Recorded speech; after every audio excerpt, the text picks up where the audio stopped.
Good evening. I'm calling this meeting of the Sacramento City Unified School District Board of Education back to order.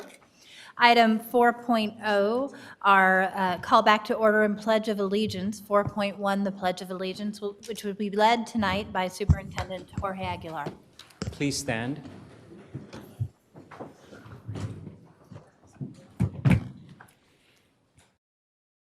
Salute.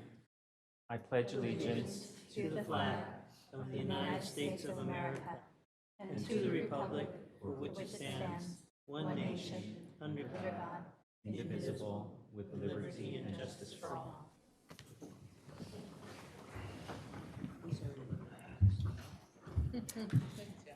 Item 4.2, our broadcast statement, which will be read by Board Member Ang Olson.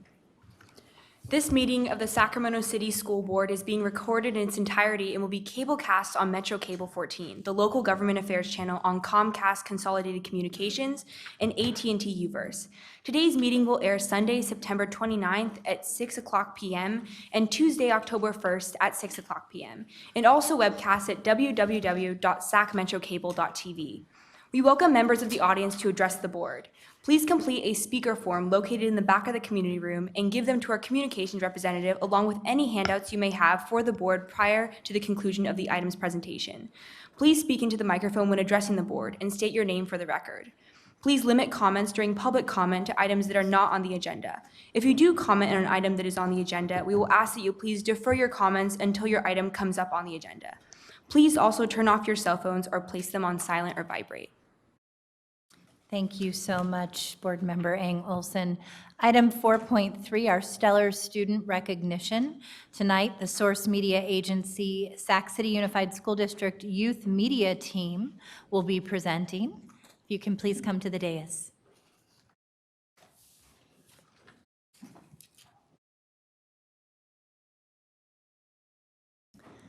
And we're very proud to have Board Member Ang Olson presenting you with a certificate for all of your hard work this evening. Also, as a thank you, we would like to give you these shirts, these Be Here Sacramento shirts, because we like to make every day count. I love it. So you missed what he just said. He is handing out Be Here shirts for each of us because they like to make every day count as part of our Be Here campaign. Source Media is a youth-led media team and the official youth media team for the Sac City Unified School District, designed to provide digital media training, amplify youth voice, and provide a student-centered perspective for the SCUSD community. Their goal is to prepare young people for a forever-changing digital world. The biggest campaign Source Media is currently working on is the SCUSD Be Here attendance program. The Be Here campaign was created by our young people to bring attendance awareness, best practices, and support to sites to reach their goal of 98% average daily attendance starting this September. It is the aim of Be Here to support our site leaders to reduce our district's chronic absence rate from 15% to 10% chronic absence or less during the 2019 to 2020 school year. Source Media students are learning skill sets that will allow them to collaborate with other students and businesses, learning branding and marketing theories and techniques, and help design social media platforms. Thank you. Thank you, Board Member Ang Olson. We'd love to have you each say a few words.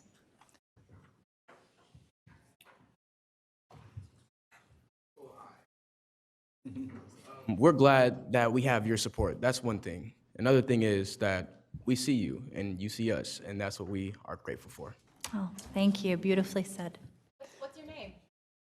and school. What school are you and what grade? Oh, my name is Jalen Washington. I'm coming from John F. Kennedy High School.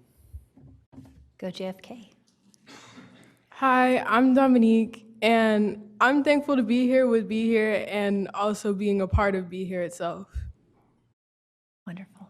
Hi, I'm Alondra Rossi. I go to West Campus, and I'm just happy to be working in the district and to be given this opportunity. Thank you. Hi, my name is Amantina Rossi. I'm a senior at West Campus High School, and I'm really grateful that you guys are all here witnessing what we're doing. I think it's a really great initiative, and to have the support of the school board really means a lot, so thank you guys. Thank you. My name is Malik Ibarra, 12th grade at West Campus High School, and I just would like to thank you all for taking the time to recognize what we have going on every day, because we do put in the work, and we just want to make, like, on our shirts, every day count. Thank you. We are so grateful to have you as ground warriors doing this difficult work with other students throughout the district. And I think we have a comment from Board Member Wu. Thank you, President Ryan. So Kennedy is my high school, as well as SCS, and I am really proud. But more importantly, I am glad that you are leading the groundwork to be in school. So thank you very much. So we're going to stand and give you a round of applause, and Board Member Eng Olson is going to come down and present you with the certificate and take a couple pictures. Thank you so much. Congratulations.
So this is a nice segue into our next presentation. We're going to go ahead and go into item 5.0, announcement of action taken in closed session. Yes, Madam President, there are two announcements out of closed session. I have one announcement followed by the superintendent's announcement. By a unanimous vote of 7-0, the board approved OEH case number 2019-021067, a settlement agreement regarding a special education matter. That concludes my announcement out of closed session, Madam President. Thank you. Are we doing the principal now? Yes. Okay, Superintendent Aguilar, we also have an announcement on a principal placement. Thank you, President Ryan. I'm very pleased to announce this evening that the board, by unanimous vote of 7-0, approved the appointment of Michelle Hansen as principal of Phoebe Hearst Elementary School. Congratulations, Ms. Hansen. Item 6.0, agenda adoption. Do we have a motion? I'll move it. Do we have a second? Student preferential vote? All those in favor? Aye, the motion carries.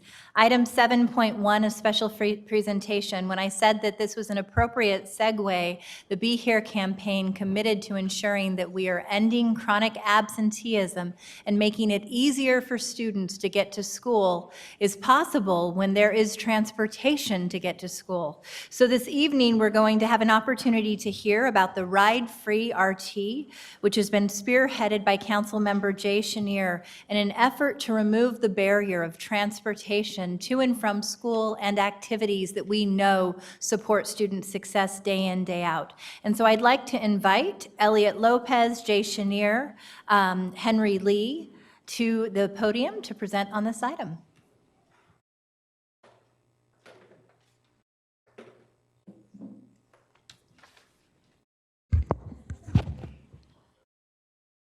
Good evening, Board President Ryan, members of the board, Superintendent Aguilar. My name is Elliot Lopez. I'm the Chief Information Officer here at Sac City Unified. And today I'm very excited to be able to present to you an amazing partnership between the district, Sacramento Regional Transit, and the City of Sacramento. And this program, as you heard, is called Ride-Free RT. In addition, I'm honored to share the podium this evening with the program's chief sponsors, City Council Member Jay Chenier, and Chris Flores, who is the Special Assistant to the General Manager of SAC RT. So under the Ride-Free RT program, all students in the district will be able to ride SAC RT bus and light rail vehicles all day, any day of the week, and all year for free.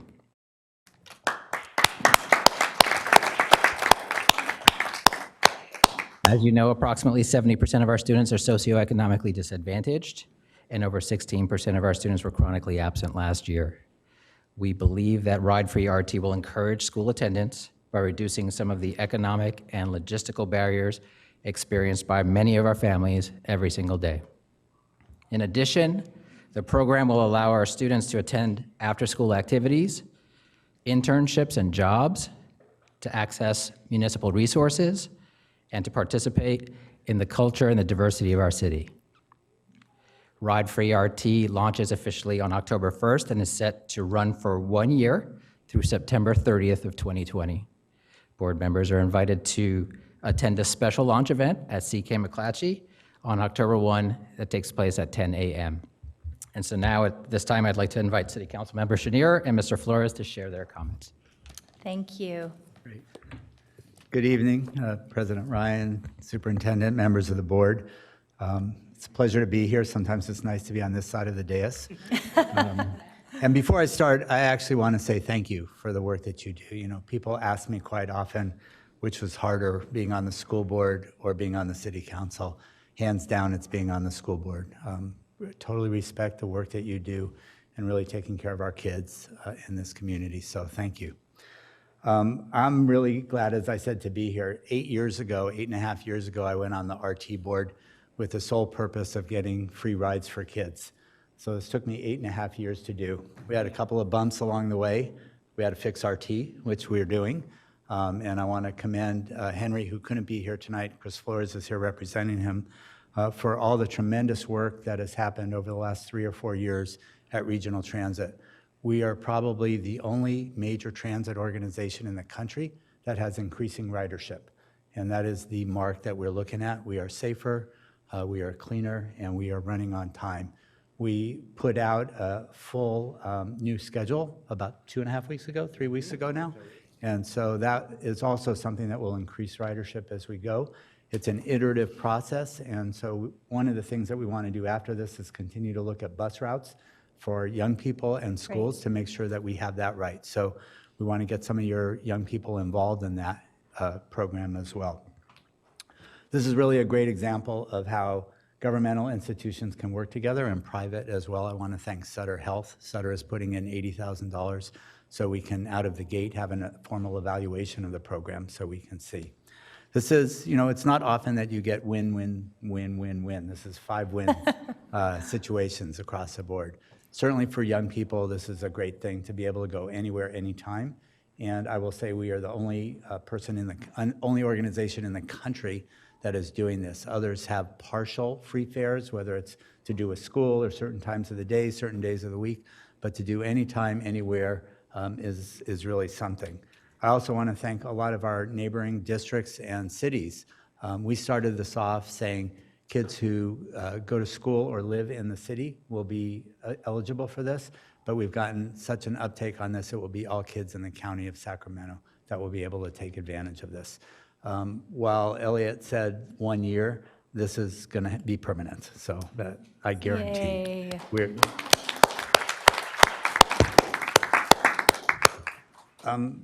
We have a lot of people to thank because while in my mind this was really easy, just let kids ride for free, the logistics of this are pretty amazing. We will have stickers like this that will go on every student ID. And I want to thank the library system because we have a lot of charter schools and private schools. We wanted to make sure that we cover those young people as well so they can go to one of 22 libraries and get their stickers as well. But you all have been amazing. I want to thank from my staff, Allison, Joe, and Claudia, Jason. Claudia, and oh, they're both here. If we want to talk about, you know, incredibly smart, powerful folks who are able to get something done, they have been working with all of the districts around the county to make sure this works. And again, the logistics on this have been pretty daunting. I also want to give a special thank you to Elliot, who I am told has been great in working with this. So if we can give him a round of applause as well, that would be great.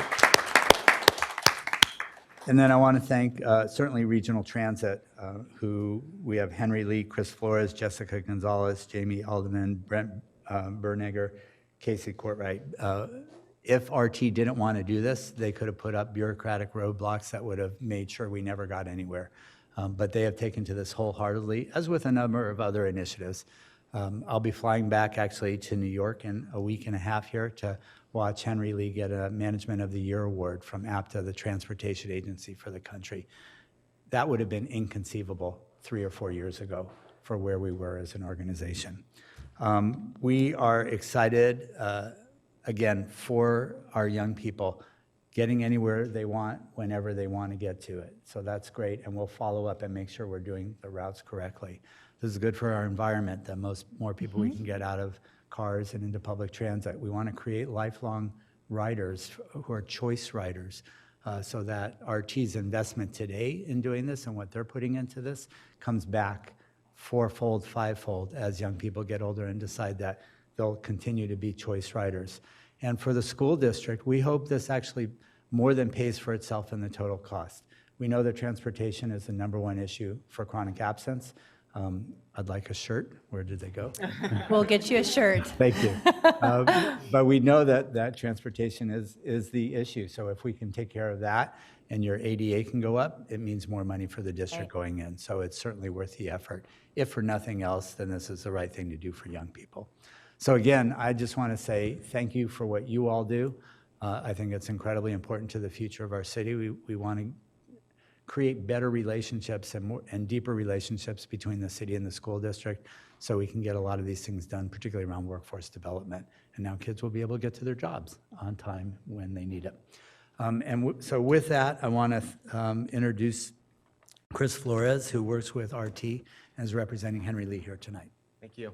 Thank you, Jay. President Ryan, Superintendent Aguilar, and the board. I'm here on behalf of Henry. He's apologetic that he can't be here tonight as he has the prior engagement, but he can't be more ecstatic about this program and the partnership we've formed here, getting students to school, to internships, and breaking down those barriers for transportation that they're facing. It's going to be a huge for our community. And so I hope, I would like to offer all of you guys to join us on October 1st at a press conference at McClatchy High School at 10 a.m. where we're going to make this announcement. Further, I also brought some swag that I thought you guys might be. I'll leave in the back of the room that is helpful kind of just to navigate the system. Our new website, we worked with students from the Summer at City Hall Youth Program to help design the website and look at it for us. So we're very excited about this program. I know when I talk to a lot of my peers, they about why they don't use transit, they say they don't know how to use it. And I think investing at a young age and creating these habits and behaviors is really going to help create riders for life. And so we're very excited about this program, and we were determined to make it permanent as well. So I really appreciate your time.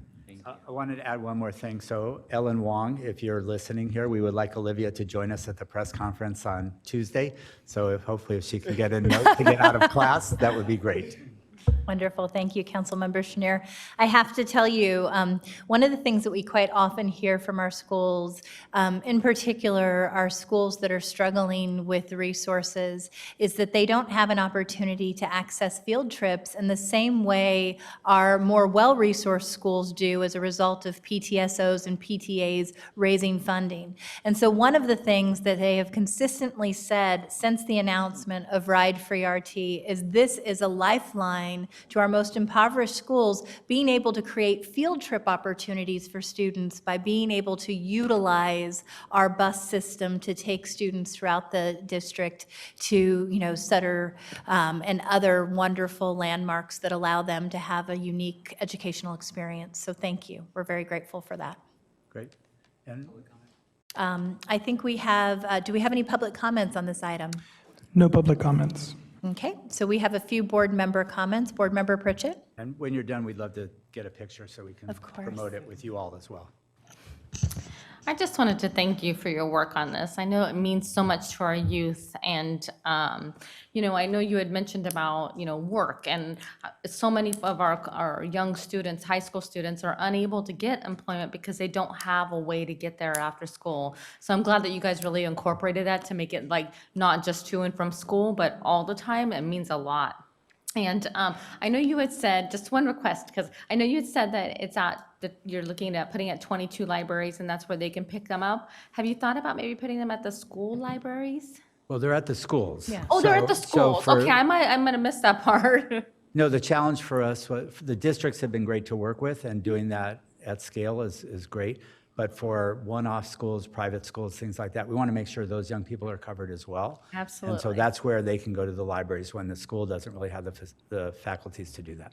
Fantastic. And so the libraries will be handing out this card.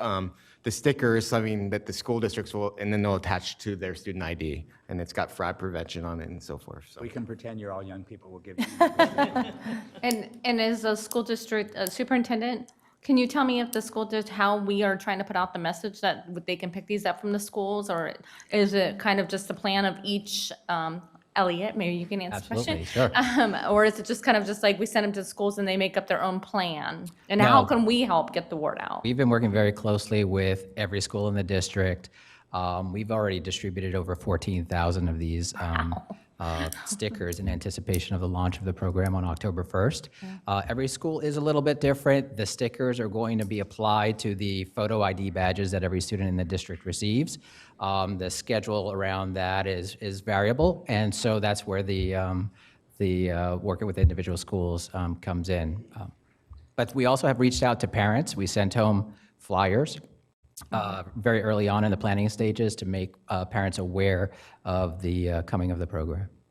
Fantastic. Thank you for your work on this. And just one more comment to that. We should have an online toolkit available tomorrow, and we will be making sure to shoot that out to all of our partners and stakeholders so they can blast the message as well. Vice President Wu. This is a point of personal privilege. I want to say thank you. This is really important to all of our students. And I remember the financial difficulties RT was facing just a few years ago. So you have come a long ways, and I am certain that this is going to improve ridership. Thank you. Second Vice President Minnick. Thank you. So this is so exciting. I'm really thankful for all of your work on this. When my son was in high school, he was taking a class a semester at Los Rios, and part of his student fees would pay for a RT pass. Yeah. And there were a couple semesters where he said, I don't know if I'm going to take a class this semester. And I was like, no, you have to take a class because I can't afford that bus pass. This can make a huge difference. I mean, those unlimited ride passes are not cheap, and so this can make a huge difference. So I really appreciate that, all our kids are going to have access to that transportation. So thank you. Board Member Ang Olson.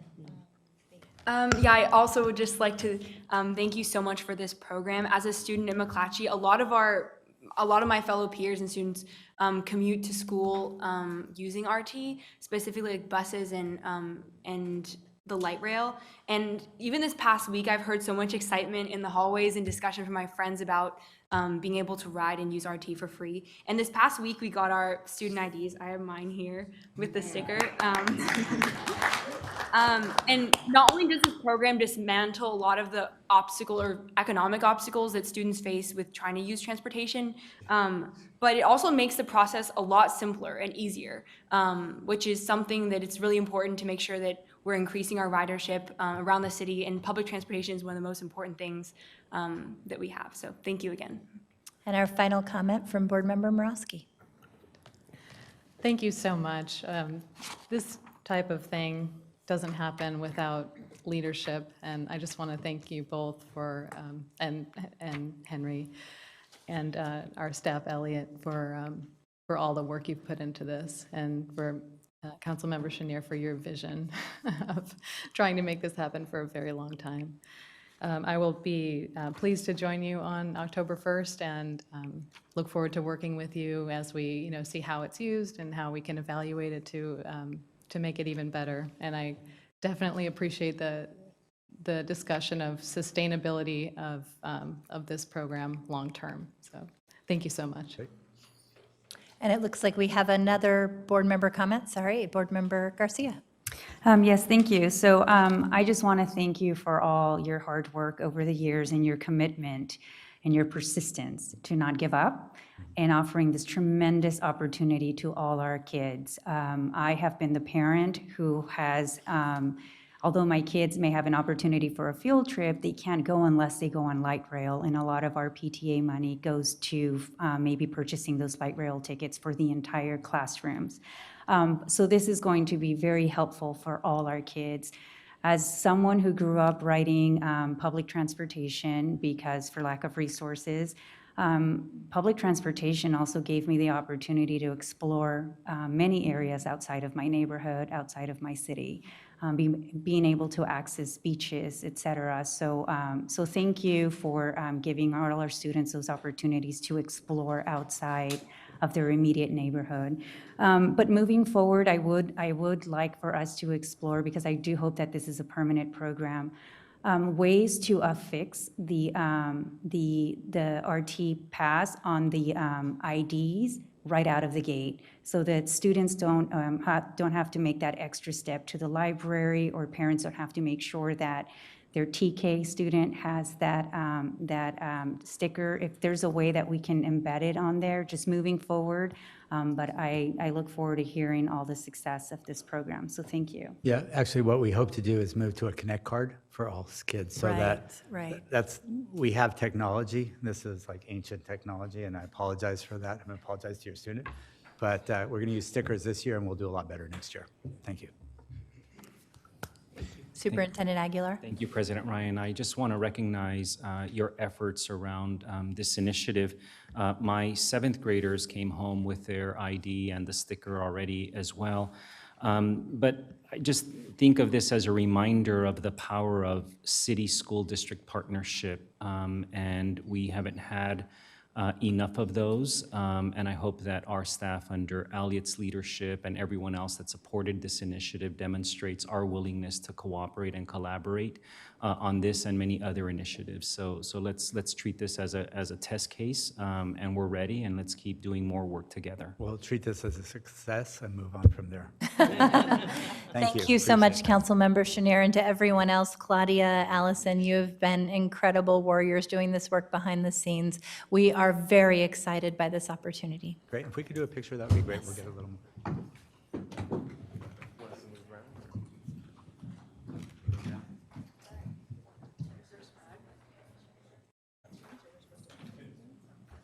No, you did it. Don't worry. I'm good. What are you doing? So you do it. Oh, yeah.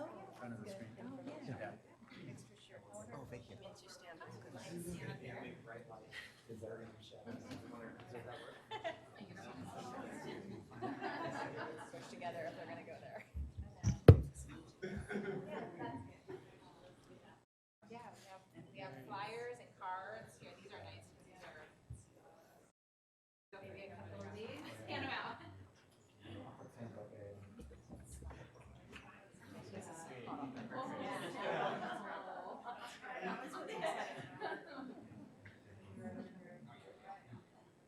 Okay, look right this way.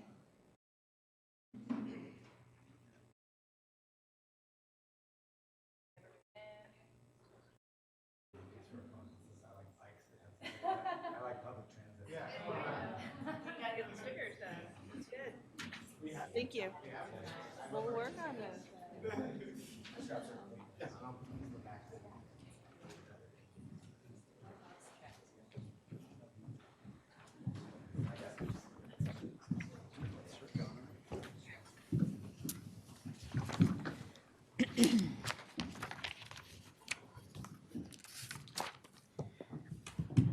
Item 8.0, public comment. Do we have any public comments this evening? Yes, President Ryan, we have a total of 17 public comments. They range from various topics, from school safety to transportation, Black Parallel School Board lawsuit, and 8 general comments. I'll call up the first 5. When you hear your name called, please line up in order, and then we'll call up the next 5. Thank you, Mr. Barrios. Each public commenter has 2 minutes with no more than 15 minutes per single topic. Brandon Muskoff, followed by Mike Sullivan, Mr. Samaniego, Ron McKenna, Diana McKenna, and Pam Woodward. Thank you. Please. Thanks for having me. My name is Brandon Muskoff. The topic is school safety. It's regarding the school resource officer. At McClatchy High School, it's been removed, and I live around the corner. I can tell and feel the difference. Let me tell you a quick story. My son walking home, he's in 6th grade. He walks home from school, he gets assaulted. We get pictures of the people, and naturally you would go to the police officer and report it, right? Well, we went to the school resource officer because that person recognized the person that had the assault and knew the person. There was a track record, knew the guardians, was familiar with the people, and asked, did we want to press charges? We said, no. Do you think you can handle it internally? And the answer was yes. And they did handle it internally, and it pretty much got resolved. It went away. Now, I don't know where you guys live or where you're at, but I've been there 20 years. You know, I would ask you, go down to McDonald's on Freeport and 5th Avenue after school. Without that representation, without that oversight, it's chaos. It's gotten worse. I won't let my kids walk home that way from school. They have to walk around the back. And I understand that when you're looking at things on paper, these are all tough decisions.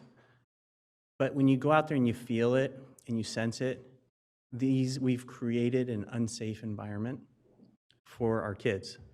And you don't know it until you've been there. So with that being said, you guys have kids, 7th grade, or what you were talking about. I think that needs to be reconsidered or potentially reinstated.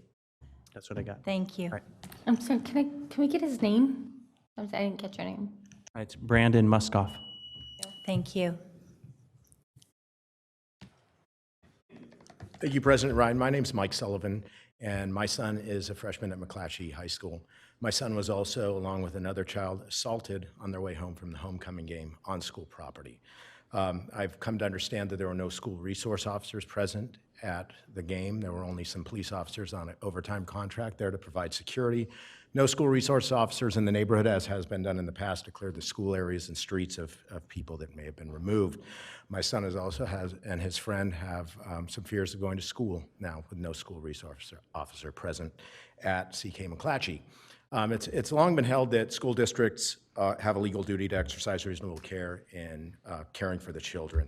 Number of court cases talk about that. Manhattan Beach School District versus Hoyam and Daly versus LA Unified talk about how a district has to gauge what it's doing as far as liability based on other like districts and other entities in that same situation. So when we look at Twin Rivers Unified, which has just a little over half of the students of Sac City, they have 20 sworn officers. Stockton Unified, again, fewer students in Sac Unified, 37 sworn officers. Elk Grove Unified, which isn't an inner city district, it's more rural and suburban, 11 sworn officers. And Sac City now has 4 with 47,000 students. With the unprecedented amount of threats to schools, school shootings, and everything else, you should be doubling the 9 you had, not reducing it to 4. And I'm here to put you on notice that you're being negligent in what you're doing and you're leaving the students hung out to dry on this. I would strongly, strongly, strongly recommend that you reassess that and actually put police officers back in the schools. Thank you. Thank you.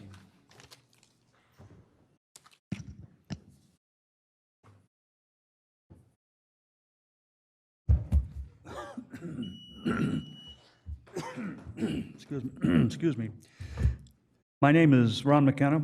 My family home is on Meta Circle, and our backyard is directly adjacent to the parcel of land where you relocated the district transportation facility. The sound wall that you constructed is approximately 18 feet from my bedroom door. For information purposes, I spoke to you on September 5th and requested the carbon monoxide detectors be placed in our backyards so that we could measure the emissions of the 100 school buses that start up and idle in proximity to our property. As of this minute, I have heard no response from the school board. For information purposes, carbon monoxide is colorless, odorless gas that kills without warning. Best method for detection is carbon monoxide detectors. I would like to read you 3 statements taken from the schools, from a letter to the school district dated March 7, 2018, from EPS, Environmental Permitting Specialists, in their evaluation of carbon monoxide emissions from the school buses idling from the new transportation facility on pages 2 and 3. Carbon monoxide emissions during idling can potentially impact nearby homes that would occur at the new transportation facility in the surrounding homes. There were 2 emission tests. The 1-hour carbon monoxide concentration says the highest concentration impact occurs south of the new transportation facility. The 8-hour test says the highest concentration impact occurs south of the new transportation facility. I attended a meeting last week with our neighbors, district staff, Board Member Garcia, Alejandro Cabrera. The district administrators would not discuss emissions. Their reasoning behind that is the district is in compliance and therefore is no mitigation and nothing to discuss. That further deepens my fears. Thank you, sir. As before, I'm asking for carbon monoxide detectors and diesel particulate meters for our backyards. Thank you very much. And if you have written comments that you want to submit, please, you can take them over to Nathaniel and he'll get them to us. I can't understand. Oh, if you'd like to submit your written comments, Nathaniel will take them. Thank you so much. Yes, thank you.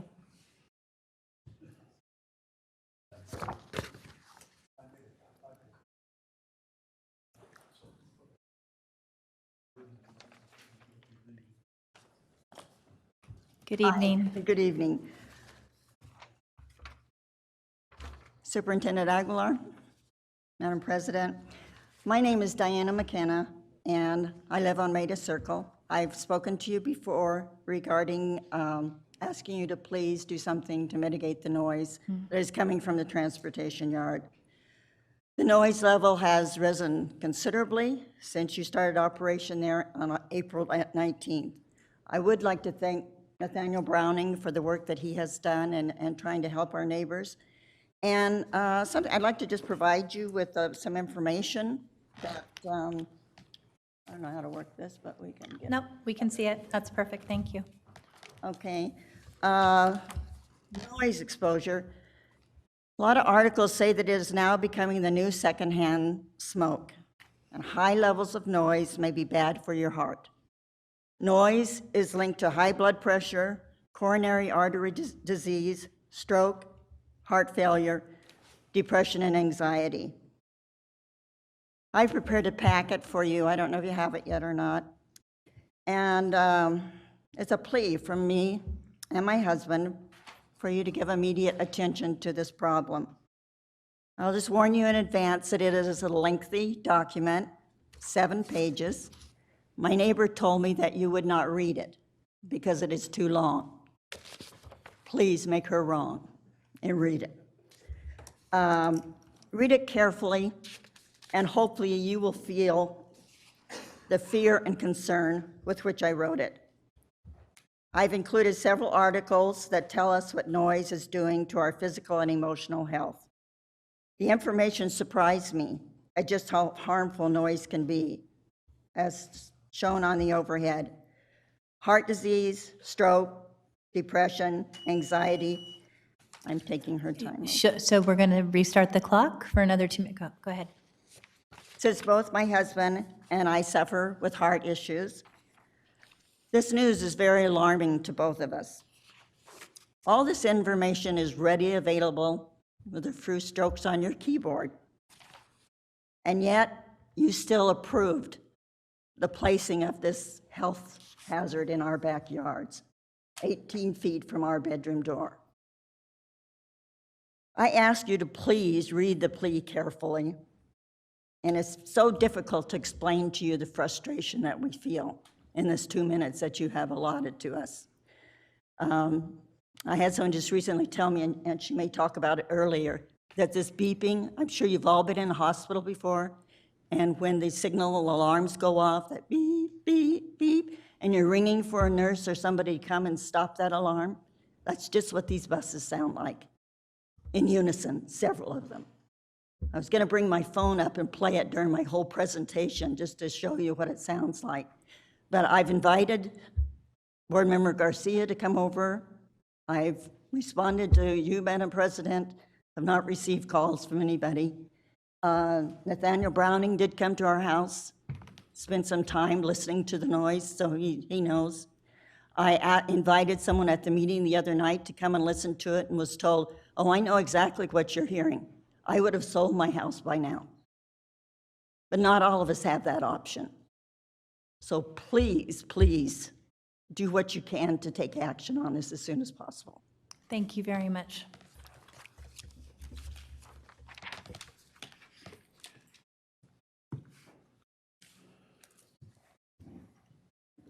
Good evening. My name is Sandra Samaniego. I live on Maida Circle. I spoke to you last, I think, month or a couple of weeks ago. Thank you for having your staff meet with us, and Board Member Garcia for attending our neighborhood meeting on the same issue that my neighbor McKenna spoke about. I left you something in writing last time. I sent you a letter. You have documentation for me. What I 1, 2, 3, real simple. Stop the reverse beeping. The top law enforcement of the agency in this country said it's okay. CHP, what better person to say it's okay? Attenuate the wall. That wall is 2 inches. It stops nothing because there's still carbon monoxide and noise. I woke up at 6:10 this morning. Thank you. And limit the idling. It's going to be winter soon, and it's not unusual to have buses idling for more than 5 minutes. 5 minutes is the law. So let's abide by the law. That's what I'm asking. Quiet and lower carbon monoxide. It's 15 feet from our house, from where we sleep. Who thinks it's a good idea? Okay, thank you. Thank you very much.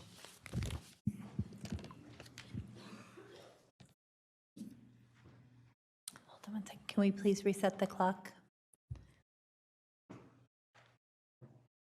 Hi, my name is Pam Woodward, and I'm here to support the residents of Maida Circle whose homes back up to the transportation facilities where the buses are kept. And first of all, I'd like to speak to the wall that was constructed. It is it's an eyesore. It's not something that I would want constructed in my backyard to look at when I'm outside, gardening or drinking coffee in the morning. And I'm sure you wouldn't want it in your backyard either. These people had their residences there before the wall was constructed. The second is the fumes. To be a visitor in the home, maybe the resident doesn't smell it because they're exposed to it all day long, but you do smell them. You smell the fumes. And lastly is the noise. It's intermittent and constant intermittent. It's very annoying and kind of grates on your nerves, and you wouldn't want to hear it when you were outside or inside even. So I urge you to listen to their complaints and to assist them with getting resolutions to their issues. Thanks. Thank you. I know that Nathaniel Browning has been working with you and that there was a community meeting recently, but I would like to come out and see firsthand the challenges you're dealing with, so I'm committing to that as well. Do we have any other public comments? Our next 3 speakers are from Sacramento City Teachers Association, followed by representatives from Black Pillar School Board. If you can come up when you hear your name called. David Fisher, followed by Nikki Malevsky, Cindy Stewart, Sarah Williams Kingsley, Renee Webster Hawkins, and Kenya Martinez.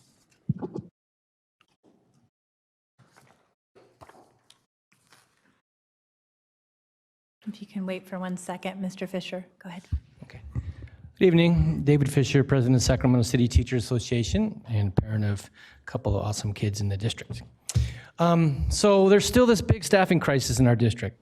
And in our opinion, the staffing crisis was almost completely avoidable.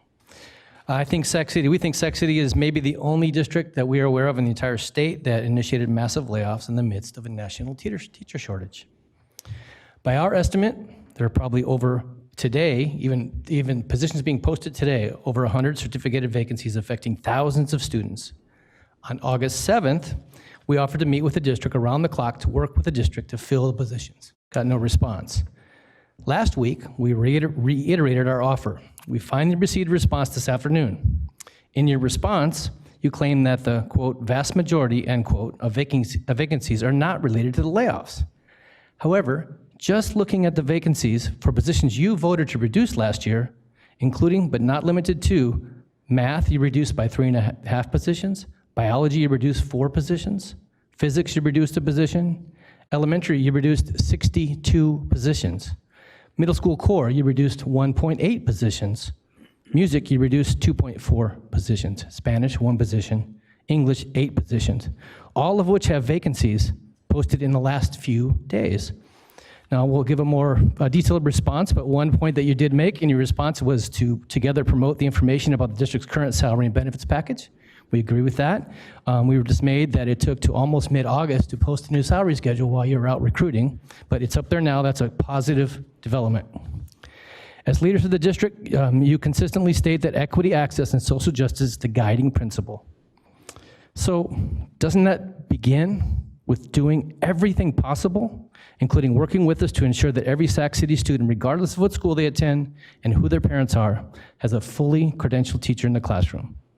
Our community is watching. Thank you. Thank you, Mr. Fisher. If we can reset the clock, thank I you. need the document camera for, going to show your budget documents to the public here.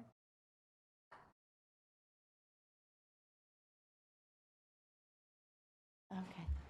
Nick, can you reset the clock, please? Okay, thank you. Hi, Nikki Malevsky, First Vice President of SCTA. Let's spend a few minutes talking about what your false budget fiasco narrative has done to preschool opportunities for our most needy students in the district.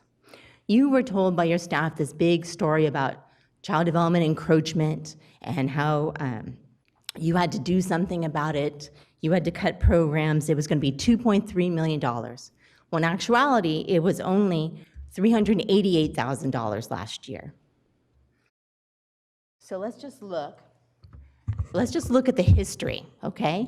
So back in 16-17, children's centers, child development encroached only $322,000, although your staff told you $1.5 million. The following year, 17-18, again, district said it was going to encroach a bunch of money. It only encroached $500,000. But for some reason, last year, your staff tells you it's going to encroach $2.3 million. And you took your staff at that word, and you gutted the child development program. But in reality, it only encroached $388,000. And you had $25 million in grant funds for the Child Development Fund 12, and yet you only spent $22 million of that, leaving $2.7 million of child development grant money on the table while you gutted the program. And meanwhile, your staff was telling you this, that you were going to encroach all this money, but they hadn't actually spent any of that money. As of May, none of the general fund money had been spent on child development. Come to find out, the superintendent had already cut a deal with SETA. On January 31st. Are you taking an additional 2 minutes? Okay, if you can please restart the clock. On January 31st, Superintendent Jorge Aguilar had already cut a deal with SETA to cut nearly 600 slots and money and give them back to SETA. Months before the committee, the Public Policy Committee that's supposed to be involved in that grant decision, before they even heard anything about it. You believed the staff, you reduced the program, you laid off a bunch of teachers and classified. The Child Development Policy Committee believed staff too. They voted to approve the grant. But the vast majority of those slots that you cut, that you told the policy committee would stay in our area and available to our kids, most of those went to San Juan, and those are serving San Juan kids, not our kids here in Sac City.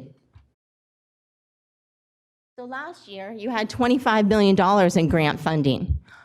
Look at what the grant funding is for child development this year, $14 million. That's $11 million less than you had last year, and you gutted the program in half. Those were very bad decisions, significantly impacted our students in a very negative manner, cut programs that we know research tells us is very successful in closing the achievement gap, making a significant difference for our children, and yet you cut it in half. This is unacceptable. Thank you, Ms. Milevsky. Do we have any additional public comments? Yes, we do. Sarah Williams Kingsley, followed by Renee Webster Hawkins and Kenya Martinez. Good evening. I'm Sarah Williams Kingsley. I'm the Secretary of the Community Advisory Committee for Special Education in the district, and Renee Webster Hawkins and Kenya Martinez are at Back to School Night. So I'm using their time and delivering this message from the Community Advisory Committee. We voted on it as an executive group, and it's a message about the Black Parallel School Board lawsuit regarding, well, a whole bunch of things. The Community Advisory Committee is mandated by state law, whose general purpose is to recommend priorities to our special education local plan area, the SELPA, provide support to families, provide awareness of various education options, and support our community and individuals with exceptional needs. Our volunteer executive members, including myself, Kenny Martinez, Renee Webster Hawkins, Al Santana, and Rose McAuliffe, have advocated on behalf of individual families, collaborated with staff, and demanded change for students with disabilities at board meetings and other public forums. The Community Advisory Committee understands the issues raised in the Black Parallel School Board lawsuit. Past and present CAC members have worked for years to improve outcomes for all students with disabilities, including Black and Brown students. Our executive committee members have periodically brought to the district's attention ineffective services to students with disabilities, including discriminatory practices specifically against Black and Brown students. We are not a part of the lawsuit, nor was our committee consulted by the organizational or individual plaintiffs or attorneys who filed the lawsuit. Even so, we agree with the systematic allegations detailed in the complaint. We believe the lawsuit only addresses a fraction of the ways this district has failed to serve students with disabilities. And our members have reported these failures, which led to documentation in the Council of Great City Schools 2017 audit. Our leaders have collaborated with the district to develop a theory of action driving recommendations to improve outcomes for all students with disabilities. Our members have shown a public spotlight on problems in the teacher's contract, which led to the elimination of provisions in SETA's collective bargaining agreement that discriminated against students with disabilities. Our current work has led to the implementation of the dyslexia intervention pilot, which is underway. Moreover, our members of our executive team have volunteered their time at Cerna Center to collaborate in developing a district-wide multi-tiered system of support to support the whole child. We will continue our mission focused on comprehensive outcomes benefiting all students. It is our hope that the district quickly admits to any systematic allegations which are clearly self-evident in the lawsuit, so that we can move on beyond the expense, delay, and wasted staff work associated with litigation and move forward as a community to working on all the ways we need to improve the academic outcomes for our students with disabilities. In addition, we call upon any community organization or other committees who work on behalf of students with disabilities to come to our table. As a community advisory committee, we are open to the public, and we have always welcomed every family and organization interested in pressing for change for students in Sac City Unified. We have chosen to voluntarily collaborate with the district while providing oversight as community members and parents. Moving forward, we are committed to the participation of all members of our community to collaborate with the CAC in our work on behalf of all students with disabilities. Those include Black and Brown students with disabilities, those who are English learners, homeless and foster youth, and those with developmental, physical, and mental health disabilities. All of our students deserve a better educational experience to prepare them for a meaningful life through graduation and beyond. Thank you. Thank you, Sarah. We're so grateful for your tireless work and advocacy on behalf of special education students. Thank you. Do we have any other public comment at this time? Yes, President Ryan. Our final 8 speakers, if you could line up in order. Chris Rogers, followed by Mahmoud Ataras, Deborah Sokolov, Cecile Nunley, Nicole Gustafson, Tara Thronson, Sawait Siyum, and Bina Lefkowitz. No, I mean, at what point? Hi, my name is Chris Rogers, and I have a child at Sacramento School and one over at McClatchy. When a child tells you they don't like doctors, you don't stop taking them to the doctor. You partner with the doctor and work to build positive relationships between them and the child. Because as an adult, you understand they'll need doctors in the future. Long after they leave your house, they need to know how to deal with their anxiety, even if it's uncomfortable. And that's how children grow up to become functioning adults. Law enforcement relationships are the same. You don't take SROs out of McClatchy. You work to build a positive relationship between the students and officers. Because when these kids grow up, who do you think they'll call when they're robbed or someone's hurting them? And who's going to fill that space? We are the adults here. It's our job to look ahead of what our kids don't understand. It's our job to say, no, you're wrong, kiddo. There's a reason for law enforcement. You're scared of them? Let's partner and work on a positive relationship with them. When a fight breaks out at the school, campus officers need to be there at that moment, not show up a half hour later when the students are already hurt. If you haven't heard, many more students are feeling anxiety from the threat of school shootings than an officer on campus. McClatchy has had several threats this year already, and if you think SROs off campus will make that safer, I have to wonder. Whoever is speaking on behalf of a group who dislike law enforcement are not speaking for all the students, just themselves. Maybe other communities need to get together and work some issues out, but this is not the way. It is your job as our representatives to consider the impact your choices have on all students. It's your job to perpetuate common sense and not to give in to people who would push a personal agenda that does not reflect the needs of the school's majority. You represent over 2,700 kids at McClatchy. It is not equitable to cater to only around 100 who are yelling the loudest. Thank you. Thank you.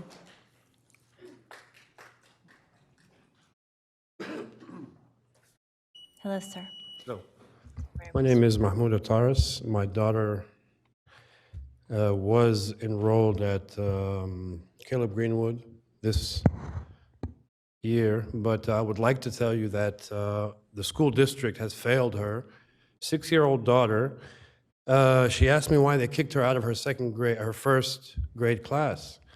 I had to tell her because I signed a waiver that allows you to bus her somewhere else. So the school we live 2 blocks away from, we were informed officially on welcoming night that she will no longer be there within 2 days.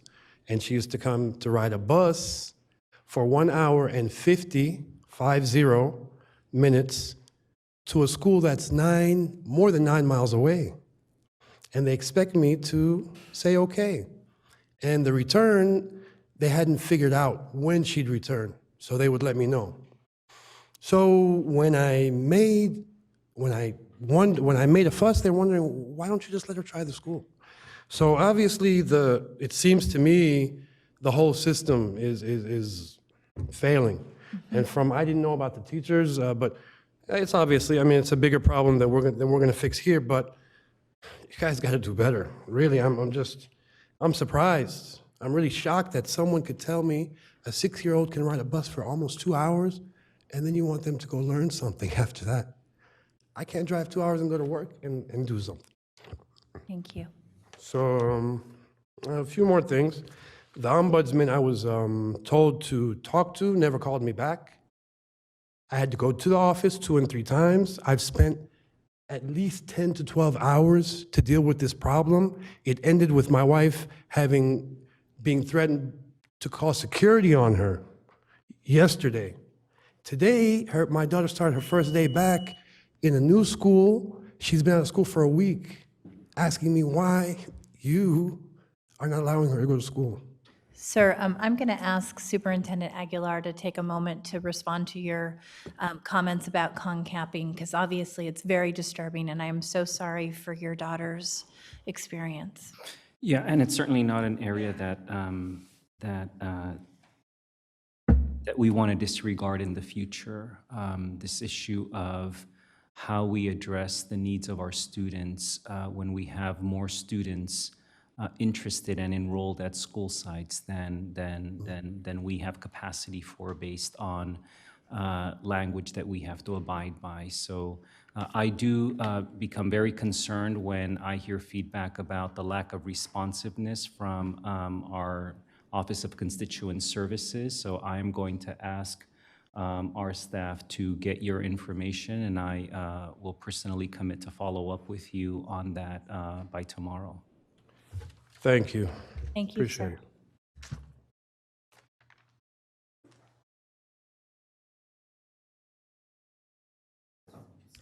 Good evening, board members, and I think I'll only be coming up 3 times tonight, so it'll be cut short. I know.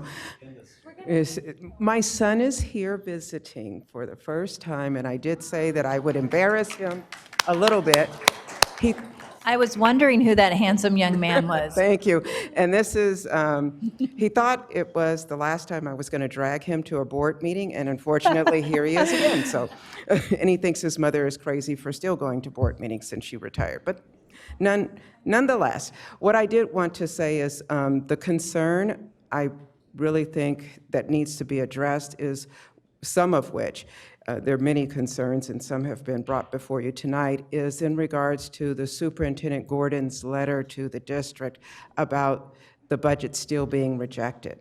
That's a serious concern, and I know that there has been other allegations of the crisis was made up or something along those lines, and obviously that's not the case. I've been so appreciative of this board and hanging together and sticking together to say what needs to be said to this whole community, and especially in sticking behind Superintendent Aguilar. I just think that's so important, and we have to stay the path, and hopefully all of the adults will focus on the students and not the adults. So thank you very much. Thank you. It's very sad. Good evening. My name is Nicole Gustafson. I have a kindergarten in the district. I have a hard time. Oh, no. This is only my 4th time, so maybe by the end I won't be that nervous. I tell my 6-year-old daily to use her voice at school. Use it strong and make sure it's heard politely. But don't let anyone ever feel that you can't use your voice. And here I am, not using mine. I'm a parent who likes to lead by example, so I'm here tonight to use my parent voice. I'm not anti-union, anti-teacher, anti-school board. I'm pro-student. Just because I question all groups, union, teacher, and schools does not make me against anyone. I'm tired of this idea that we have to only be on one side. The side we should be on is the students. Working together, because the only way we can do this best is to put our egos aside and work together to compromise to find solutions outside of our current box that we're all stuck in. I don't have solutions, but I'm here to put pressure on all members to work together with the 5 unions to find solutions that work for all students. We as parents are asking to expedite the arbitration on outstanding disputes with the current contract, begin negotiations on the successor contract because we can't move forward if we can't get going. Expedite and streamline the hiring process because I myself was in some of the mess of not having a teacher, a kindergarten, all that stuff. And with that, I ask if there might be change of date. I know that was always a discussion and it didn't get done of when the school year calendar starts. change, yes. Because I think that's important for that. And for jointly develop a solution to implement rest of justice practices district-wide. I know you guys have a lot on your plate, but I truly think that if everyone works together, we can make a difference. Thank you for making your voice heard. Good evening. My name is Tara Thronson. I have 2 children in the Sac City Unified School District and co-founder of Parents United to Restore Our Schools. Parents want a fiscally solvent budget and transparent budgeting practices. We want our students to have a credentialed teacher on record on the first day of school for the year. And we want restorative justice practices implemented throughout the district. We know that resolving these challenges is good for our kids, yet as parents, we can't solve them. We need the district and union leadership to work collaboratively to solve all these problems with our students' needs as their guiding focus. We acknowledge the root cause of these challenges is complicated and involve multiple parties. We also know that there's too much on the line for our students, teachers, families, and community for our decision makers to continue making minimal progress on these challenges. Continuing to point fingers and play a blame game will not solve these issues. We call on our decision makers to meet daily to problem solve and resolve disputes. Specifically, expedite the arbitration on outstanding disputes with the current contract, and then begin negotiations on the successor contract. Expedite and streamline the hiring process while following safety protocols such that our children can have a fully credentialed teacher as soon as possible, and jointly develop a solution to implement restorative justice practices district-wide. You know, I have to tell you, the last week or so, the thing that keeps coming to my mind, I just can't help but think there's like 10 to 15 adults that are the only people that can solve this problem, and I'm not one of them. Yet I feel like there's 40,000 kids and families and community members that are held hostage. And so until all these adults that are decision makers can get in a room together and start solving these problems, do the problem solving practices we teach our kids and talk, because sending memos back and forth is not solving this problem, then we're never gonna get anywhere. Thank you. Thank you. We're going to reset the clock. Good evening, President Ryan and board members. My name is Bina Lefkowitz. I am here tonight as a proud parent of 2 CK McClatchy graduates and a 20-plus year volunteer and supporter of district endeavors around student mental health, social-emotional learning, restorative justice, the graduate profile, and work-based learning opportunities for students. I'm a longtime youth development advocate in this community. For disclosure purposes, I am a trustee on the county board, but I am not here tonight in that role. To clarify, the county superintendent, Dave Gordon, is responsible under Ed Code for overseeing the fiscal health of our schools. That is not a SCOE Board of Trustee role. As a parent and advocate, I felt a need to come tonight. I want to encourage this board to keep their eye on the prize of fiscal solvency. Making hard decisions is daunting when you need to cut millions of dollars and there is no easy solutions. People will be mad at you no matter what. I appreciate your courage and the emotional strain it will take on you, but please stay strong and united. I want to encourage and appreciate the board and the bargaining partners who are collaborating to find solutions together. Stay at the table and stay united.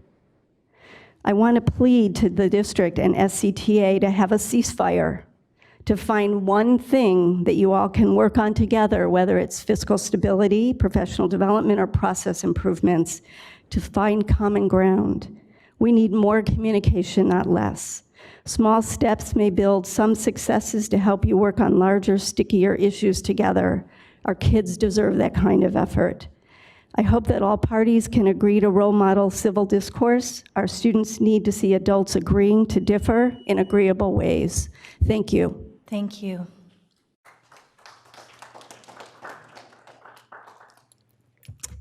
Hi, good evening, Board President and members. Sawait Sium, I am a parent of 2 kids that are in the district.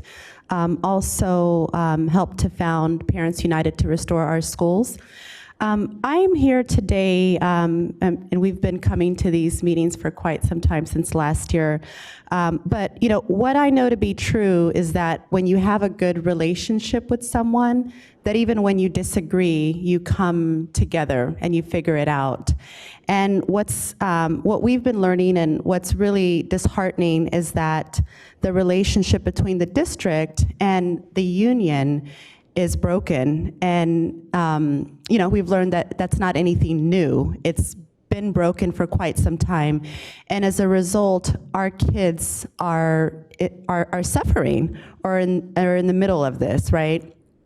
And so I'm here as a parent, here to speak on behalf of our kids, and again, to plead with you all to put kids first, right? We, again, as Tara said earlier, we don't have the solutions. You know, we don't know what the answer is, but it's so important to put the kids first and be a model, right, for them. Because how can we tell them to work it out in the playground or in the classroom if we adults aren't doing that ourselves?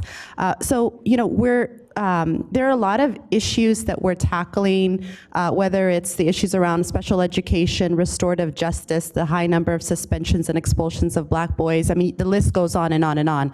But what I know to be true is it's an uphill battle to work on these issues if, adults can't get it together and work together. And so we have so much work to do, right? And our kids deserve it. So I'm just pleading with you to come together. We heard about arbitration, and we'd love to hear an update. Thank you so much. We appreciate your time.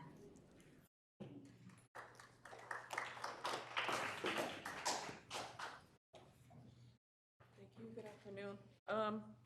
My name is Melissa Berrigan. I'm the mother of my daughter who attends Nicholas Elementary School, and I'm here to request that the morning Eiis program be reinstated from the hours of 7:15 through 8:30. Their children. Nicholas, on the can you campus. pull the microphone closer so we can hear you? Thank you. There's children on the campus unsupervised. Parents need to be at work at 8:30, 8 o'clock. We're asked not to leave our kids on campus, but we have no choice. We have parents that are getting docked at work, risk of losing their positions with their employer.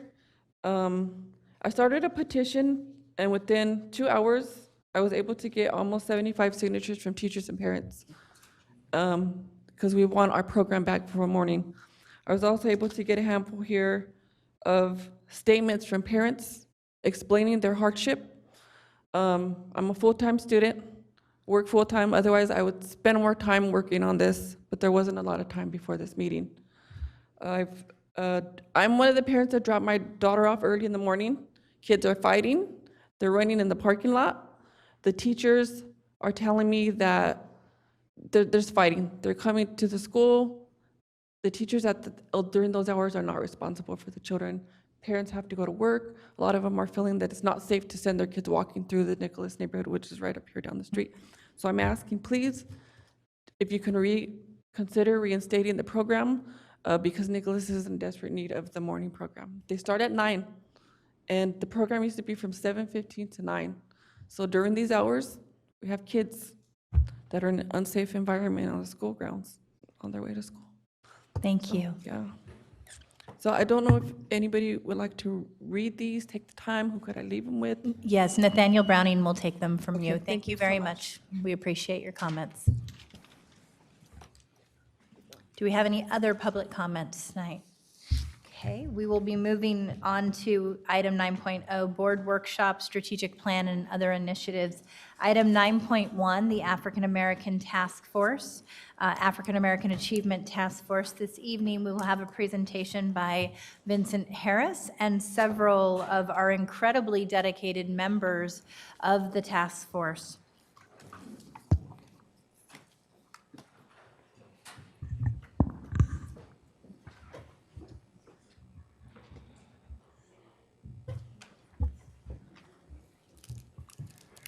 Good evening, Board President Ryan, board members, and Superintendent Aguilar. My name is Vincent Harris, Chief of Continuous Improvement and Accountability here in the district. I'm joined tonight by members of the African American Achievement Task Force who are behind me. Many of them you'll recognize: Cecile Nunley, Julius Austin, and Cassandra Jennings. The way we'll do the presentation this evening is that I will present the PowerPoint, but all task force members will be available for questions and answers once we get through the information we'd like to share with you this evening. With that, I'll dive in.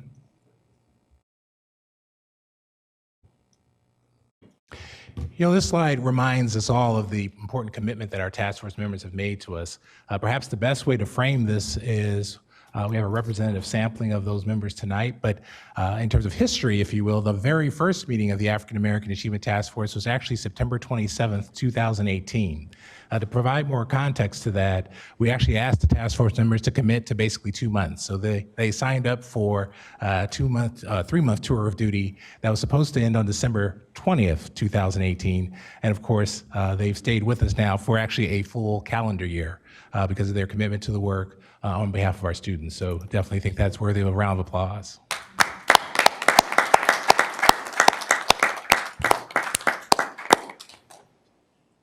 And thanks to their leadership and support of our system, they've been able to provide for us a full cadre of recommendations that we now have started working through in terms of testing the viability, all of it anchored around our guiding principle, which speaks to the purpose of our presentation this evening. And also, I'll give you a sense of the high-level implementation plan that we've already implemented, with also a lot of the work to come. In terms of the needs assessment, obviously, this presentation will not go through all the data points that led to the formation of the task force, but we think this slide creates a compelling case study for us as to why we have a sense of urgency in terms of the work of the task force and obviously the work of this board. Ultimately, we're focused on African American student achievement task force, but as you look across those areas that are red, we see the intersectionality that many of our community partners call out to us regularly, whether that's students with disabilities, foster youth, and other students, because obviously we know that any student being in the red is something that is unacceptable, and that's the work of the district to change those conditions immediately.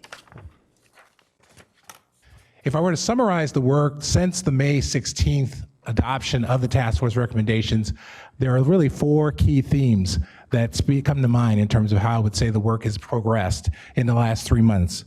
Study, benchmark, define, and then implement. And so ultimately, as you look at the dates of the meetings that we've had since May 16th, they really have oriented around those 4 key themes. As the task force has spent time really studying issues at hand, benchmarking with other organizations that have done similar work in urban districts throughout our state, and then really looking deeply at this notion of what does it mean to define the work of the going forward of the task force in terms of not just the recommendations, but what is the ongoing body that needs to exist. And then finally, really now starting to build the infrastructure on implementation and trying to think through what's the best way to report out on the actions that are taking place now to actually change conditions, again, not just for African American students, but really for all students if we implement these recommendations well. On this slide, I'll just orient you to 2 organizations that the task force had the opportunity and privilege to hear from. The African American Regional Education Alliances, an organization that does very similar work on a sustained basis in the Bay Area, and then actually another organization in Hayward called the African American Student Achievement Initiative. We had leaders from both those organizations share their journeys, both in terms of the challenges, but also more importantly, the implementation wins that they were able to achieve, and those have been informing our practice going forward. I should also make a mention, as we think about the sustainability organization, we've done internal benchmarking as well, and so we've studied the CAC bylaws, we've studied DLAC bylaws. So again, there's been an attempt here to try and identify best practice for how do we build an organization going forward that we know will be able to sustain itself and actually serve its role in terms of monitoring implementation and then making additional recommendations going forward. This slide gets at the notion of we've actually been doing internal study as well, and you'll see on August 12th, we actually spent time looking internally at the district, both through our social emotional learning department and then through our strategy continuous improvement departments offered information to the task force to again start building that muscle of looking at data on an ongoing basis to see, not only, did we think these recommendations, but how are we starting the process of implementation so we can report back to you on a regular basis in terms of how things are progressing. And then really what we've been in the conversation about most specifically has been building governing principles, which are really about the infrastructure. I'll speak to that more specifically as I talk about the recommendations that are actually right now have traction and are moving forward. So the overarching outcomes really become the orientation of why the work matters. These are the conditions, our first commitments to things that we can change going forward, and you'll see they cover a range of measures that we'll be looking at over the next few years to make sure that we meet those targets that are defined. And then the recommendations themselves obviously remain the cornerstone of the task force's work. This gives you a dimension of time in terms of, as we shared with you previously, our first thoughts in terms of movement, in terms of when we see implementation happening over the next few years. This actually gives you a sense of the dimensions of implementation itself. And so as you read this, we have 3 recommendations which we think are actually underway, if you will. Another 3 that we've done some scoping to try and gain perspective on the next move in implementation.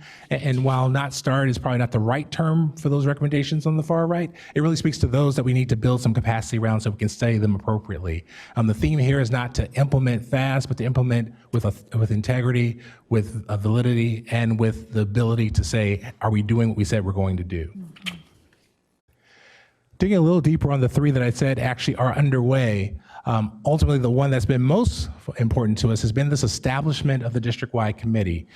That really is probably the capstone recommendation that we spent most of our summer engaging with. And to be expected, it takes time, it takes study, it takes effort to really frame a new body, if you will. And so you can see some of the real benchmarks that we've done through the summer have been the study part. They really have been this notion of studying governing principles. That's where the CAC and DLAC benchmarking has been really important for us. And then now moving into this phase of how do we define membership and outreach. Ultimately, the board has already taken action in terms of this conversation that we've been having ongoing about safety and security going forward. And of course, that dovetails with the task force recommendation around school resource officers as well.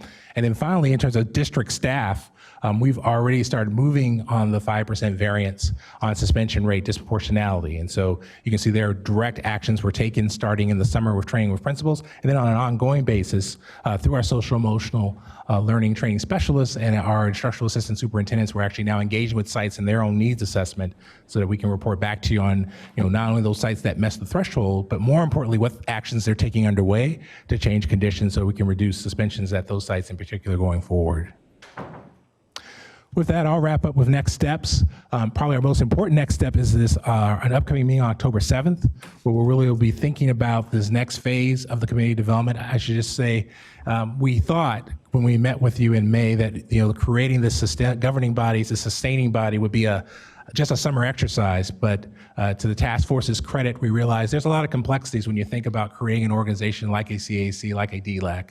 And once you get into the details of it, we realize we can't allow ourselves to be stopped by an artificial deadline. We actually want to make an organization that we know will stick and stay so that it can not only monitor the implementation of our recommendations, but also continue to push us effectively in terms of identifying new frontiers where we can we can change conditions, again, for African-American students and ultimately all students.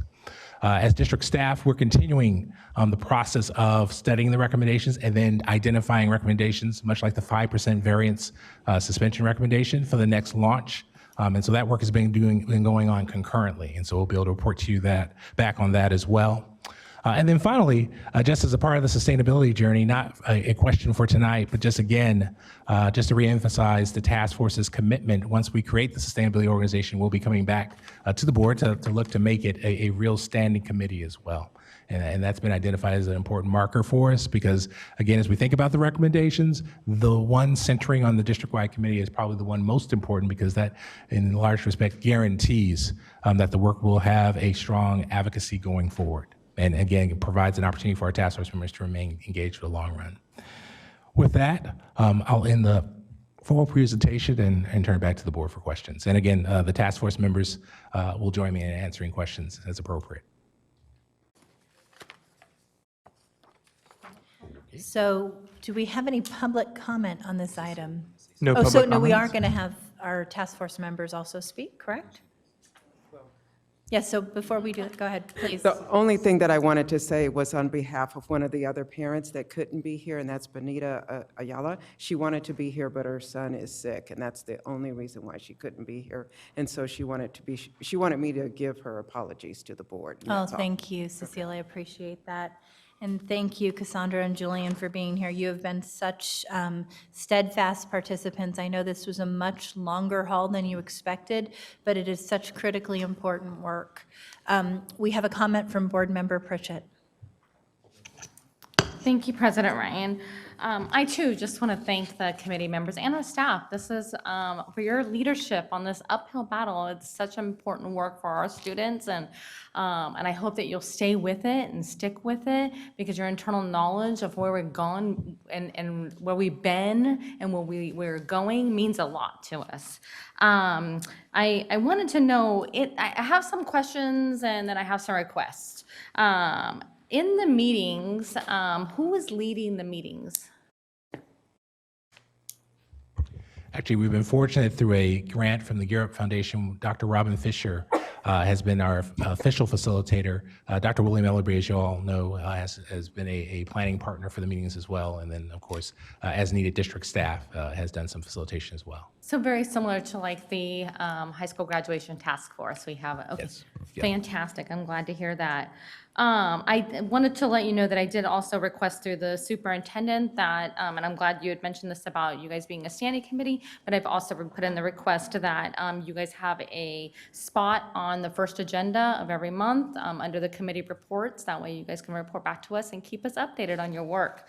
And then lastly, I also just one last request. I know you had mentioned about the school resource officers, and I want to make sure that the African American Task Force is invited and has a seat at the table during the hiring and community process of our safety officer.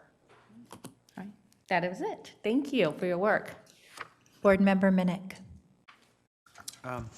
Thanks. So my original question was going to be about the Parent Caregiver Student Advisory Committee and the timeline for implementation.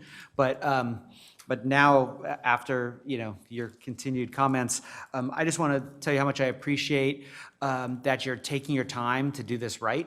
And not sticking to some arbitrary date, and that it's what I see is not only have you committed to far more time on this committee than you had originally agreed to, but you're really playing the long game in making sure that we do this right for our kids and their kids, and really changing the culture of our district and focusing on the needs of our students. So I just want to say that I appreciate that sometimes things don't move as fastly, sorry.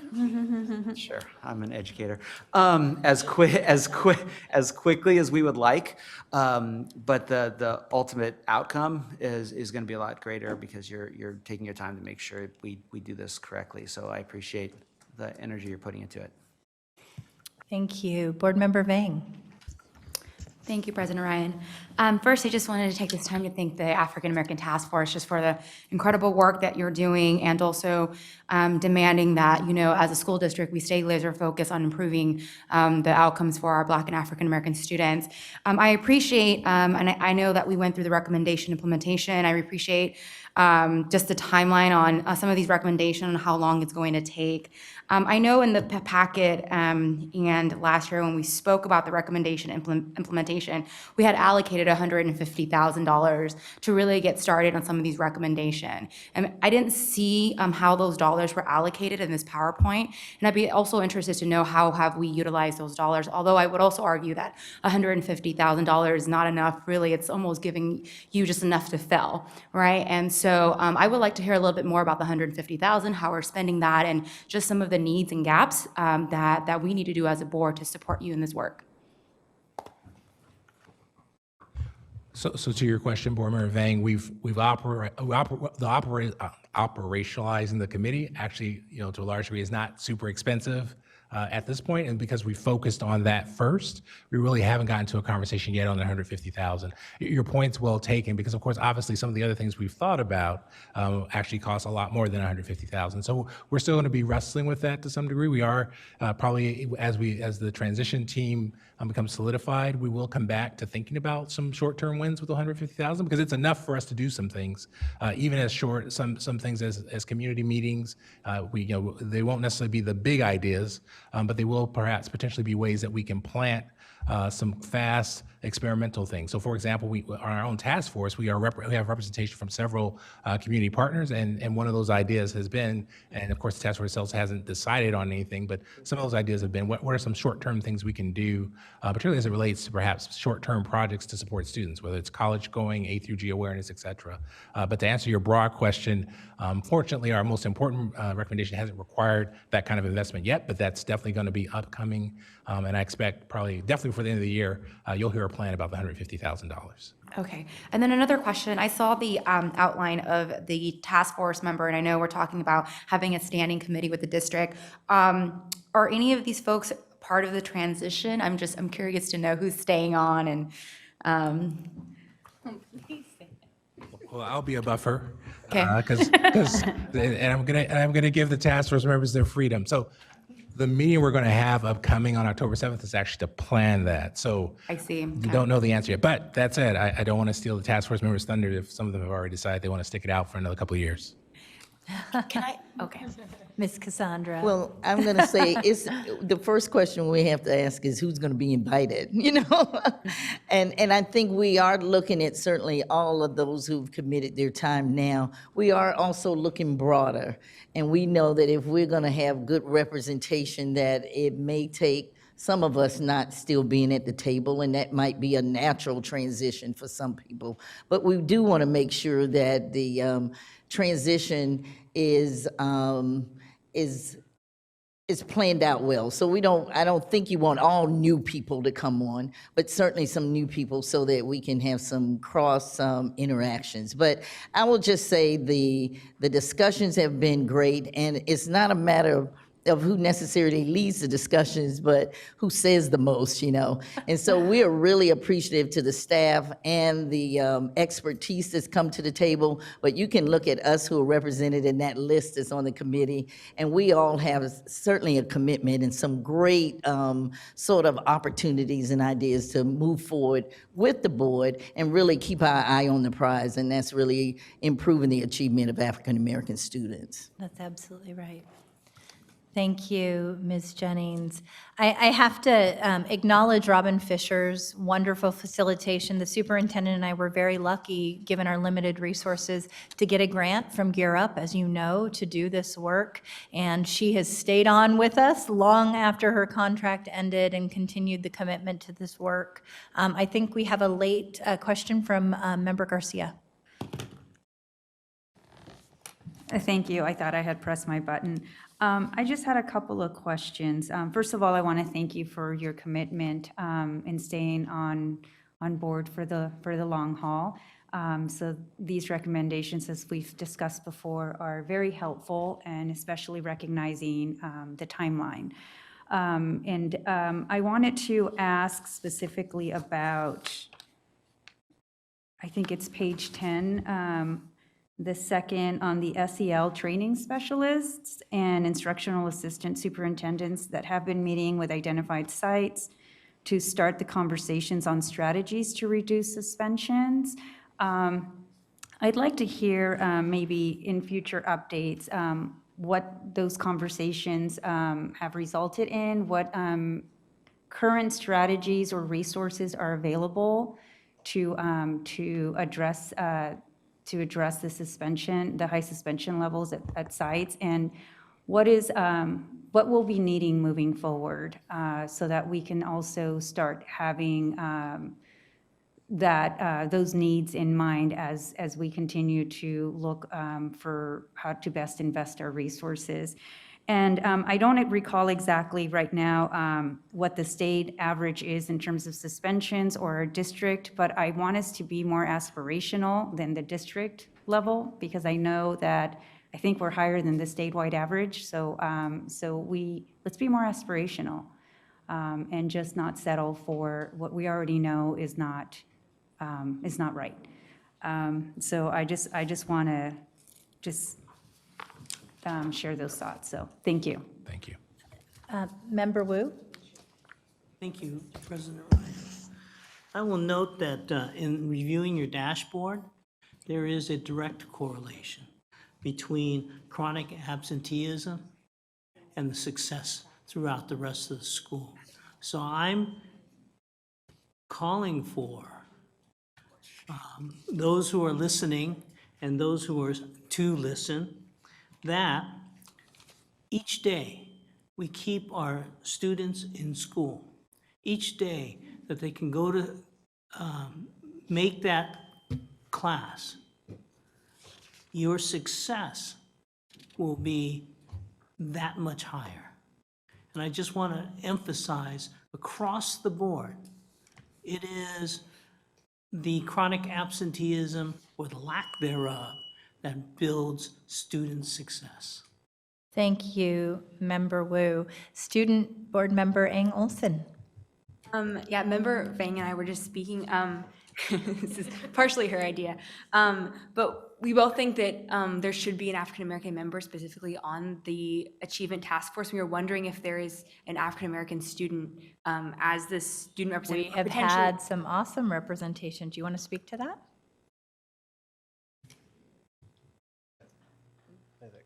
So the task force did include student representation.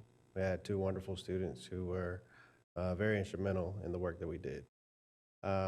With the continuation or the buildup of the advisory committee, we're taking our time with that because we recognize the importance that there be student inclusion. Right, yeah. And I mean, it'd also be a good idea to potentially consider having multiple student members and having multiple perspectives, especially from students who are members of the African American community. Certainly. Board Member Eng Olson, great suggestion, and we were really lucky this last time around to have one student who represented the African American foster youth experience and another that was a young African American male representing some of the challenges with juvenile justice. So great, great students. 2 last things. I do just want to recognize that one of the recommendations was the elimination of willful defiance suspensions, and we felt very strongly about that. The district was one of the first to come out very strongly in support of SB 419. So with the passage of that, we have a tremendous opportunity to eliminate willful defiance as a catch-all, disproportionately harming our African American youth. And then I wanted to ask a question about the increasing Black African American teachers from 109 to 150. We did at one time have a partnership with our historically Black colleges and universities, and we actually did travel to colleges and have college fairs where we were recruiting and signing contracts as a means of helping to ensure a more diverse teaching body. Is that still happening? Hi, President Ryan. That's not currently happening, given that the funds are no longer available for that travel. Okay. But I will share the reason that recommendation there specifically is because of the work previously done by our human resources team. Yeah. And so the task force actually really was excited to hear that we had done that before, and so thought that was another way to create some gentle pressure to revisit it once we have the funding to sustain it. I would love to find out how much it cost for us to do that and see if we can go to Sacramento Regional Foundation or to Sierra Health and see if they might be willing to cover this, as I know that this is a priority. And I've heard Chet speak to this too. And then finally, I just want to say I'm so grateful for your continued commitment to training around implicit bias and restorative practices. And I will once again strongly say, well, I appreciate this idea that we should have implicit bias training, restorative practices, and that quite often it is more comfortable for people when it is voluntary. I absolutely believe that we have to commit to implicit bias training and restorative practices that are not contingent upon an individual's willingness to engage in the training and the practices, but the moral imperative that that's how we change mindset and actually serve students. And so I hope as you continue to do this work, it will be with that commitment. Thank you so much. So, yes, we'll give you a round of applause.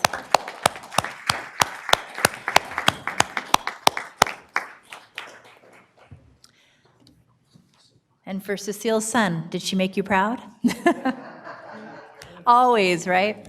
Item 9.2, the Be Here grant and attendance update. This evening will be presented by Doug Hoosier, Ken McPeters, and Jennifer Kreshman.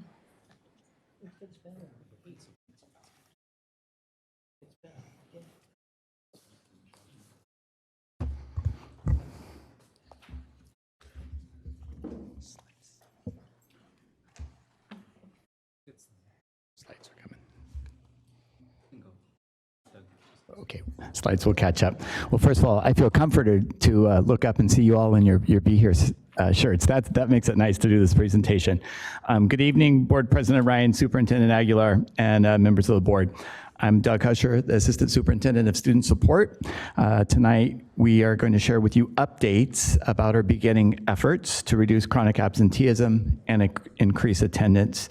I'm joined tonight by Ken McPeters, the Director of the Enrollment and Attendance Center. Jennifer Kreshman unfortunately had a family emergency tonight, and so our thoughts are with her and her family.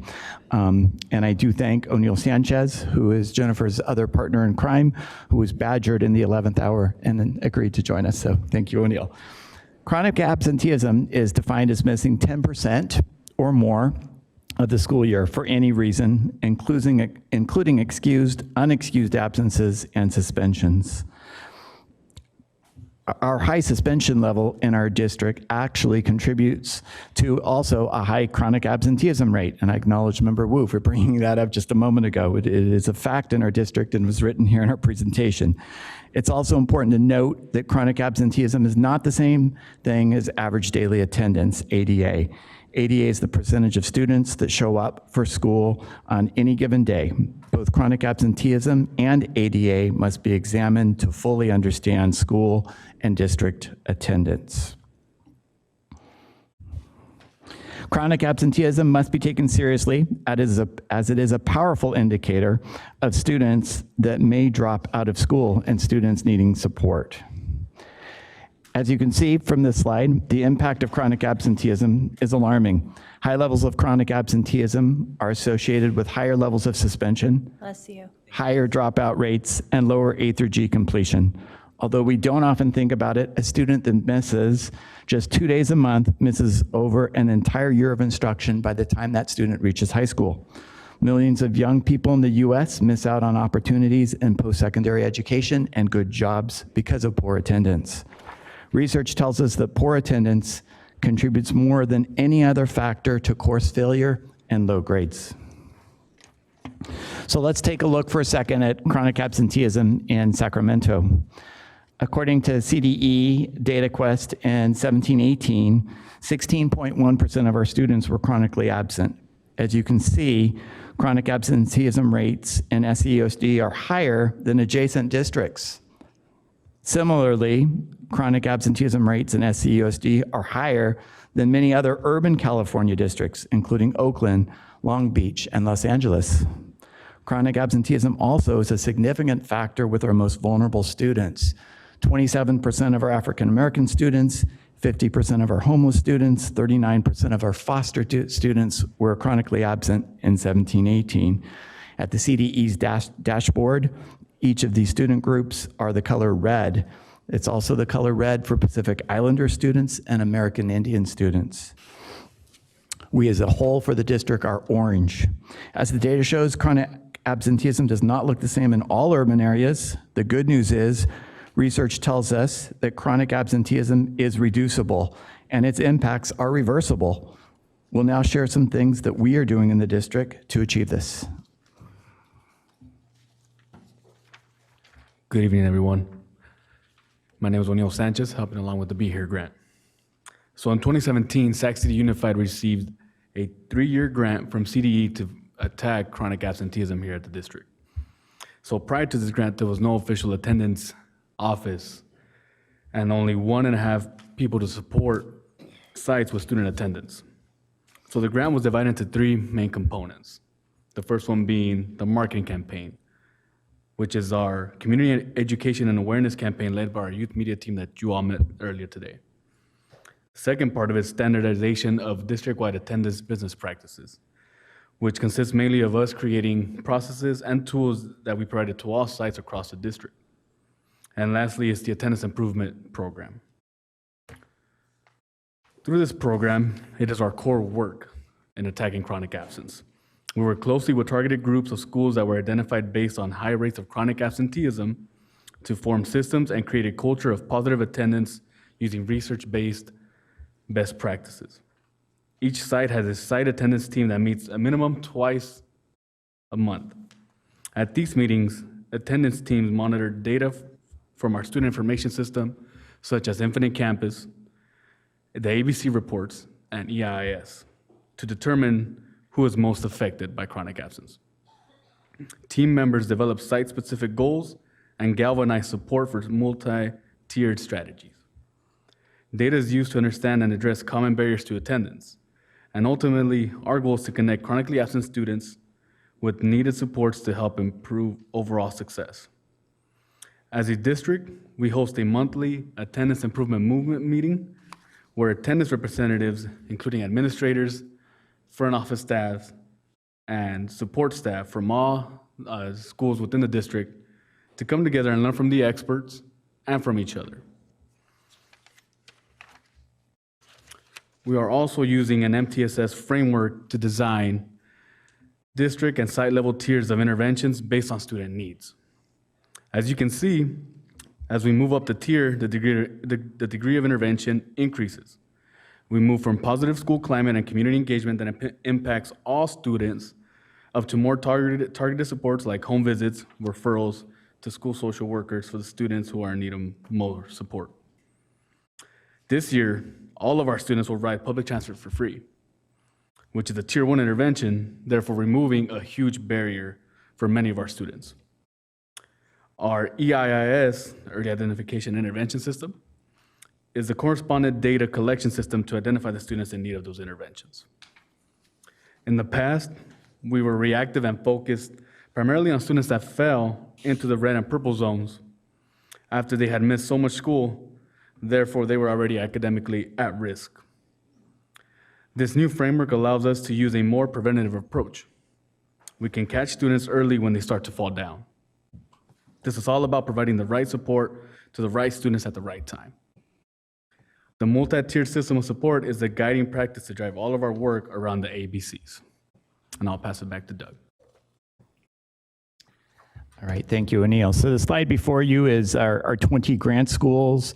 This is very preliminary information. This is uncertified attendance data that we submitted with CalPADS. Again, our district-wide data will be available later when CDE releases it in the winter.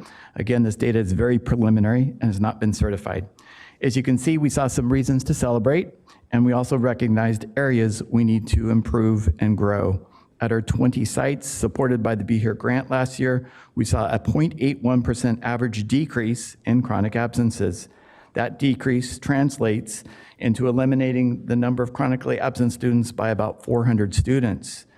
At the schools where we didn't make the gains that we had hoped for, we worked with instructional assistant superintendents before the year began and site leaders over the summer to craft a support plan to help turn things around. Despite a challenging attendance year with fires in November, an incredibly rainy February, and work stoppage in the spring, we did see some attendance successes. As a district, we had an ADA increase of 0.05%, while unified districts across the state saw an average decrease of 0.41%, nearly half a percentage point according to School Services of California report released over the summer. In the 18-19 school year, we tripled our Saturday Academy ADA recovery revenues, which you'll hear more about in a second, over prior years. And we also nearly doubled the number of participating schools in Saturday school. We'll also share some information in a moment showing you that we gained about 9,000 days. It is estimated in ADA recovery from a program we participated with in class today. As of today, we are meeting our September attendance awareness goal as a district. We ask sites to strive to reach 96% attendance. And as of this afternoon, the rate was at 96.53%. So that's exciting news. Wonderful. We've worked hard to develop a system of tools to better support our site leaders and attendance staff in providing a comprehensive approach to addressing attendance. When the grant began in 2018, Attendance Works, the national experts, completed a district-level attendance diagnostic to help guide what we were doing and formulate a plan for sustainability. A standardized process for addressing all absences is the backbone of everything we do. Every school site now has the same protocol and the same expectations. We are sending a clear and consistent message to our families every time a student is absent. We have scheduled quarterly meetings for all attendance staff to share in the growth process and maintain constant learning. Tools like our yearly planning calendar, the monthly messaging tool, and our district attendance toolkit give school sites an easy and practical way to find solutions and navigate their attendance practices. And finally, the district, what has given us the most traction this year is chronic absenteeism has been made a district-wide priority initiative, and that's very helpful as we gain traction. You see some of the tools in the snapshots, the pictures throughout that slide that we're using, including the business process for when students are absent, how we follow a particular pattern at all schools. There's also a messaging campaign for students, for adults, for principals, and even for Cerna Center for every month of the year. We've completed this summer some really great things to help us in our work. So I'm now going to turn it over to Mr. McPeters to share with you about Saturday Academy. Good evening, board members. We partnered with EdLink to conduct our Saturday Academy recovery program since 2016. This program not only allows us to recoup lost ADA, but it provides a safe learning environment on Saturdays where our students can make up lost instructional time, engage in school community projects, participate in enrichment courses like ceramics and music courses like ceramic and music, all while building a relationship with their peers, teachers, and other adults on campus. Saturday Academy was extremely successful at sites like Nicholas Elementary under the leadership of Miss Rachel Lane. Kudos to Nicholas. They were the #1 participant last year with recouping over 700 absences. In Ethel I. Baker, we're inspiring teachers and led students in fun and engaging curriculum that also recovered 500 absences. Respectively, last year we doubled the amount of sites participating from 8 to 16. And for the 1920 school year, we are hoping to grow to at least 25 school sites. Our first session at returning sites will begin October 5th. Regarding resources, as a district, we grossed approximately $300,000 in otherwise lost ADA and netted over $100,000, and approximately $40,000 of that is going back to the school sites. Give it back to Doug. Do they have a list of the school sites? Thank you, Mr. McPeters. Another partner that we've been working with is In-Class Today. In-Class creates innovative absent reports designed to increase the number of days students are in school and reduce chronic absenteeism. In-Class Today generates prints and mails absent reports to parents and guardians of high absent students. 11,000 students last year received up to 5 absent reports. Absent reports are designed to address parent misconceptions about absences and attendance. Reports include the child's total number of absences during the current school year, a comparison of students' number of absences to that of their peer, and information about the importance of regular attendance. Attendance reports are mailed in English and Spanish, and 7 randomized controlled trial studies have proven that these absent report programs increase the number of days students are in school. So of course here, the goal is to increase students' class times to increase learning. This is really important because in 17-18, we had over 6,400 students that were chronically absent, and on average, they missed 25 days of school. Wow. It is estimated that this program, with a 95% degree of accuracy, helped the district generate an additional 9,000 days of ADA last year. This goes hand in hand with our other attendance efforts, and there's a big financial gain to this as well. Of course, we want students in school to learn. That's the biggest thing. But for each dollar invested in the program, there's approximately $5 in additional ADA recovered. And this is was entirely grant funded in 17-18. And for a district of SCUSD size, that can result in hundreds of thousands of additional dollars. I would like to just very quickly talk about revisions to Board Policy 5113. It's our truancy and chronic absenteeism policy. It's being revised to reflect changes in how we approach chronic absenteeism. We're thankful for the work of Dr. Nancy Erbstein of the UC Davis Center for Regional Change, who worked in conjunction with Student Support and Health Services and other departments to help bring about these changes and to help us bring about the grant actually that we have today. Key elements include recognizing excessive absenteeism as an early warning indicator, establishing a system to catch students as soon as they fall down, that's EIIS, regular sharing chronic absenteeism with the board, and providing early outreach to students as soon as we can. Okay, the highlight of our presentation is an actual principal, April Shafta, who I think the world of, who's here to share with you what she did last year and the nearly 4% gain or reduction in chronic absenteeism she saw because of her efforts. So April. Okay, I have to be fast. So I just want to start by saying we really had to take a shift in our mindset when we began to look at student achievement and look at factors that were affecting student achievement. And we started our attendance work really by studying what came before. And we realized that past practices really developed out of a reactive nature, and we were responding in a punitive way when students and families demonstrated less than desirable attendance patterns.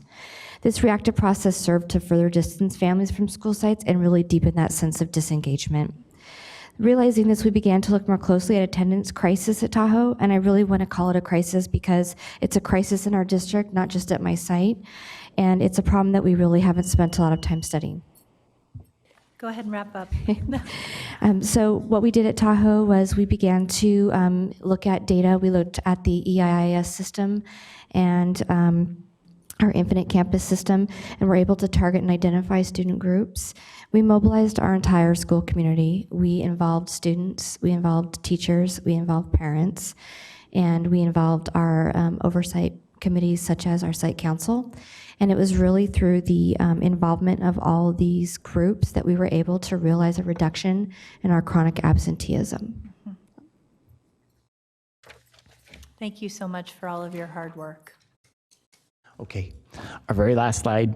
As I said, when we started, attendance work is complex, and we're in our early stages learning and developing and implementing best practices. Research tells us that chronic absenteeism is reducible, its impacts are reversible, and modest investments can bring about large returns. There is a mandate to act, as we know grade level readiness and high school graduation are threatened when we don't address chronic absenteeism. Our next steps are really continuing to build well-rooted, high-impact systems, wrestling with this notion of support versus accountability, and still with an opt-in culture, how we end that and make opting in not something that exists. Nurturing the idea that attendance is everybody's work in all buildings. And finally, we are in the last year of a 3-year grant. So before the grant, there were only 1.5 FTEs doing attendance work in this whole district. This grant expires in June of 2020. So if we are committed to the work, we do need to reconsider what reinvestment or what investment is needed to continue to reduce chronic absenteeism and improve the outcomes for all kids. And that concludes our presentation. Mr. Husher, do we have any public comment on this item? Yes, we do, President Ryan. We have a public comment from Maria Rodriguez, followed by Cecile Nunley.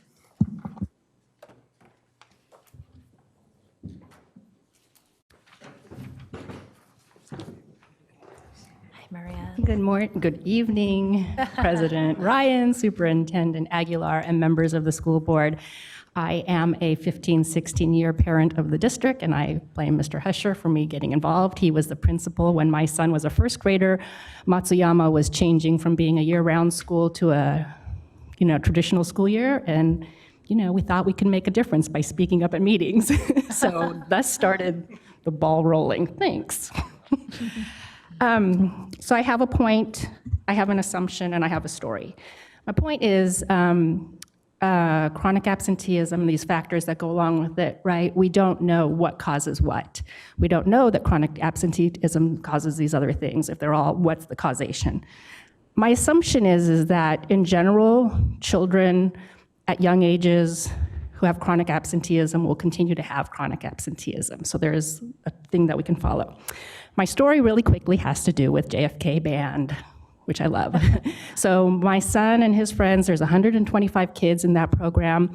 They are competing against schools all over the place. Last year, they beat Granite Bay, which is a huge thing because the budget that our kids get is dwarfed by the budget that other schools they compete against get.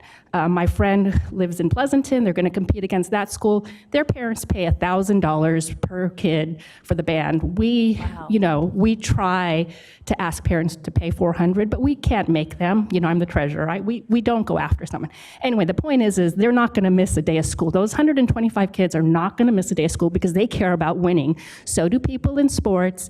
And so I'm just asking, can we look at the data? Can we look at the data of students maybe in our targeted areas, demographics, if they're in sports and music and band and robotics and whatever, theater, is their attendance better? And can we look at attendance from that way? And can we stop putting those things on the chopping block? Thank so you. I had more points, but that's it. Thanks. Maria, that's a great suggestion, and I hope that with the elementary athletics program that we've launched on a shoestring budget, we can look at the data correlated to the students participating in that, and if we're actually seeing their absenteeism drop. We've heard anecdotally that it has. Thank you. Cecile? Good evening again, last time. I just want to say how great it is to hear stories like Tahoe. It is just amazing. And I just commend Doug Husher for all the work that he's been doing and trying to make this a priority for the district because it's so important. And the studies have shown that especially if you have the chronic absenteeism K through 3, it starts to lead to dropouts and it starts to lead to some of the other chronic problems that plague everyone going forward. And the one thing that I did notice on the slide with the schools that are supported by the grant, they're not necessarily the schools with the worst attendance, because I see Hiram Johnson on there, but I don't see like Luther Burbank. And so I know Luther Burbank was another one of those schools. So the schools with the worst, I mean, these are not great numbers up here, but I know that it's not necessarily targeted. I think it is something with the grant we have to, as a school district, really consider funding this program going forward because it is generating the money coming back.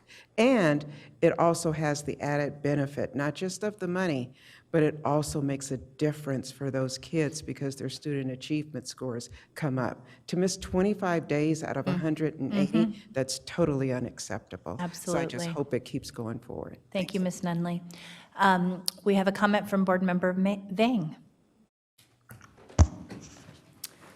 Good evening. Thank you, President Ryan. I just had a few questions and comments. First, I just want to thank the team for your incredible work just around the Be Here campaign and ensuring that, you know, our students are in our classroom learning. I did have a few questions. The first one is on page 2, and we didn't have the data for this. I'd be interested to know of the 3 so what adds up to chronic absenteeism is what percentage is the excused absences, is the unexcused absences, and the suspension? And I ask that because I think maybe staff is already thinking about this in terms of where's our concentration in terms of, is the majority of them in suspension and unexcused absences? So I'd be interested to also know what percentage breakdown that is. And then, so that's the first question. I don't know if you can answer that, or I can just move on to the next one. Yeah, great question. As I said, we're in our fledgling stages here, but certainly worthy of digging into that and answering that question so we get a better sense of where it's occurring. Yeah, because I think that would really inform our strategies in terms of how to tackle this issue, is knowing the percentage of, because if the majority of it is suspension, then we know what we need to do and to target our areas around that. So I would, maybe, I don't know, in a BC, I'm interested to know actually what the breakdown for the chronic absenteeism is. On page 8, so Cecile spoke to this a little bit. I wanted to know the rationale for the school that was selected for the grant in particular. I'm sorry, one more time? So on page 8, Yes. there's 20 schools that's Yes. listed. What was the rationale for these schools? Yeah, so when the grant was written, there was some, and it was before I was in this role, but my understanding is there were protocols that needed to be followed. It was high chronic absenteeism schools at the time and high poverty, and it's a combination of those two factors. And as Cecile just pointed out a moment ago, we do know we have plenty of schools that meet those 2 marks that are not on that list. I will say, although we support those 20 schools that have taken interest outside of those 20, we have supported in huge ways. So John Cabrillo, for example, reduced their chronic absenteeism by 7%, more so than any other school. And we took them under our wing and supported them last year because of their interest, and they had a full team ready to do the work, and we marched with them. Yeah. So this is really great. I was just looking through the 20 schools, and I think it's great that 12 of the 20 schools had some gains, but we did have 8 schools that did not have any gains, which for me is very concerning. And I would like to hear a little bit more about, and I know these are preliminary data, but what were some of the challenges that maybe your staff saw at the sites that didn't see any gains, right? Yeah, a good question. So I think to really do significant work around chronic absenteeism, it is so complex. You have to really be good with your systems, you have to really be good with your data, and you have to really be good with your practice. And I don't think I'm saying anything that will surprise anyone here, but our district is challenged often in seeing things through in a way consistently from beginning to end, where we're going to look at data, what reports are we going to look at, how often, how are we going to build an attendance team, how are we going to gather people to look at those reports, how are we going to put tiered interventions, who's going to do those tiered interventions. There are lots of questions that come up in doing this work. I am really pleased to say that it was surprising to me that some of our schools with the fewest resources actually showed they could make the biggest gains in reducing chronic absenteeism. So that was an encouraging surprise. So Doug, then I have a question. At those schools that made gains without much resources, what was the reason for that? Because I think as a board, it's important for us to know. I personally feel the importance of the principal taking the lead around this work cannot be understated. That principal has to stand up and message it in every way. So it's got to be in the bulletins, it's got to be in every staff meeting, it's got to be something that's serious. It doesn't blow away when the winds start picking up during the year and 100 other things come at you. Okay, and so I have more questions, but in terms of just next steps, especially for the schools that we did not see gains, what I'm hearing is we're gonna strengthen the attendance system at the site level. I guess for me, I'm still trying to just have a better understanding of what that will look like. Yeah, so what we did, we had a meeting with the principal and with this this very small attendance office, right?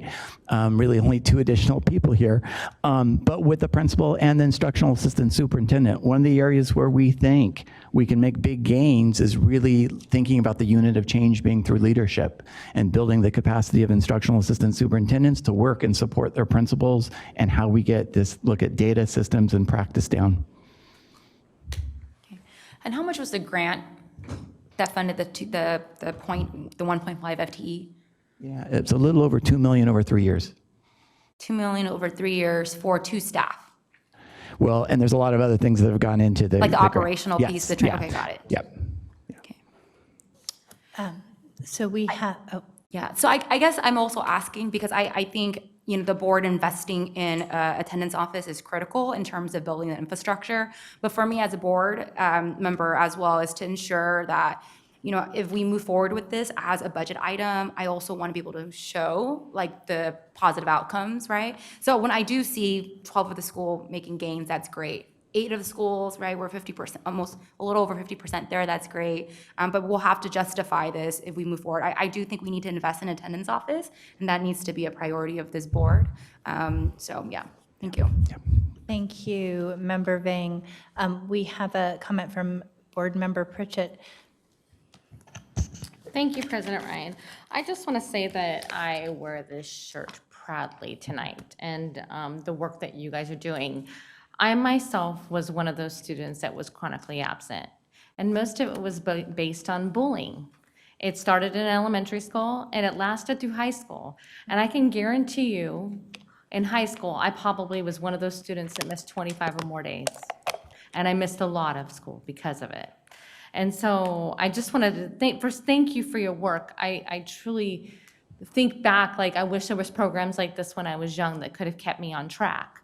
But I wanted to know about the different partnerships that you have throughout our district through this grant. Like, we need to find the root of the problem, right, of why these kids aren't going to school. It could be bullying, it could be because they're homeless, it could be because they're home babysitting their little sister because their mom is working 3 jobs.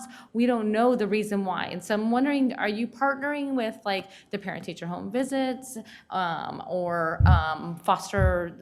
Yeah. Go ahead. I know you wanted to jump in. I saw that. Go ahead. Great question. To do this work, it takes everyone pitching in together. It really does. And the first part of the work is looking at those students and seeing where they fall, tier 1, tier 2, and tier 3. And once you see that, then you need to begin to assign interventions, and you need to make sure the skill sets match what the need is. So that our tier 1 schools, for example, that's partnering closely with City Year and other local organizations to really build those strong tier 1 foundational supports that are needed. Tier 2 supports, often we're looking at our student support centers and who are the social workers and the coordinators and specialists that can get in and understand those things when there's chemical dependency, when there's transportation issues, when there's joblessness, homelessness, those types of things. And then for our tier 3 supports, that requires going out to the community, and whether it's CPS, whether it's Department of Social Services, working with those community organizations to partner with us and making sure we can put the supports in place to help those students. Thank you. That is exactly what I wanted to know. I'm glad that it's not just a silo that we're working in, and that we're working with all the rest of our resources to make sure we're like giving our student the whole picture. I do have just one last question. I don't recall the gentleman's name, and I don't even recall his title, but, and I think he went around the entire district, but there used to be a gentleman that worked for our district, and I thought maybe he worked for SAC PD, but he rode around on like a hoverboard sometimes, and around school sites, the kids loved him, but he would go out to the homes of the chronically absent kids and bring them back to school, and the kids loved him. Is he a district employee, or was he connected to our? I'm not sure if you're speaking Crawford Johnson or not. I don't remember him on a hoverboard, but I just remember seeing him on a hoverboard. I was like, that's impressive. But that was his job, and really to build. Is that a district employee? I don't know this person, but the person Crawford was, yes, Okay. and really.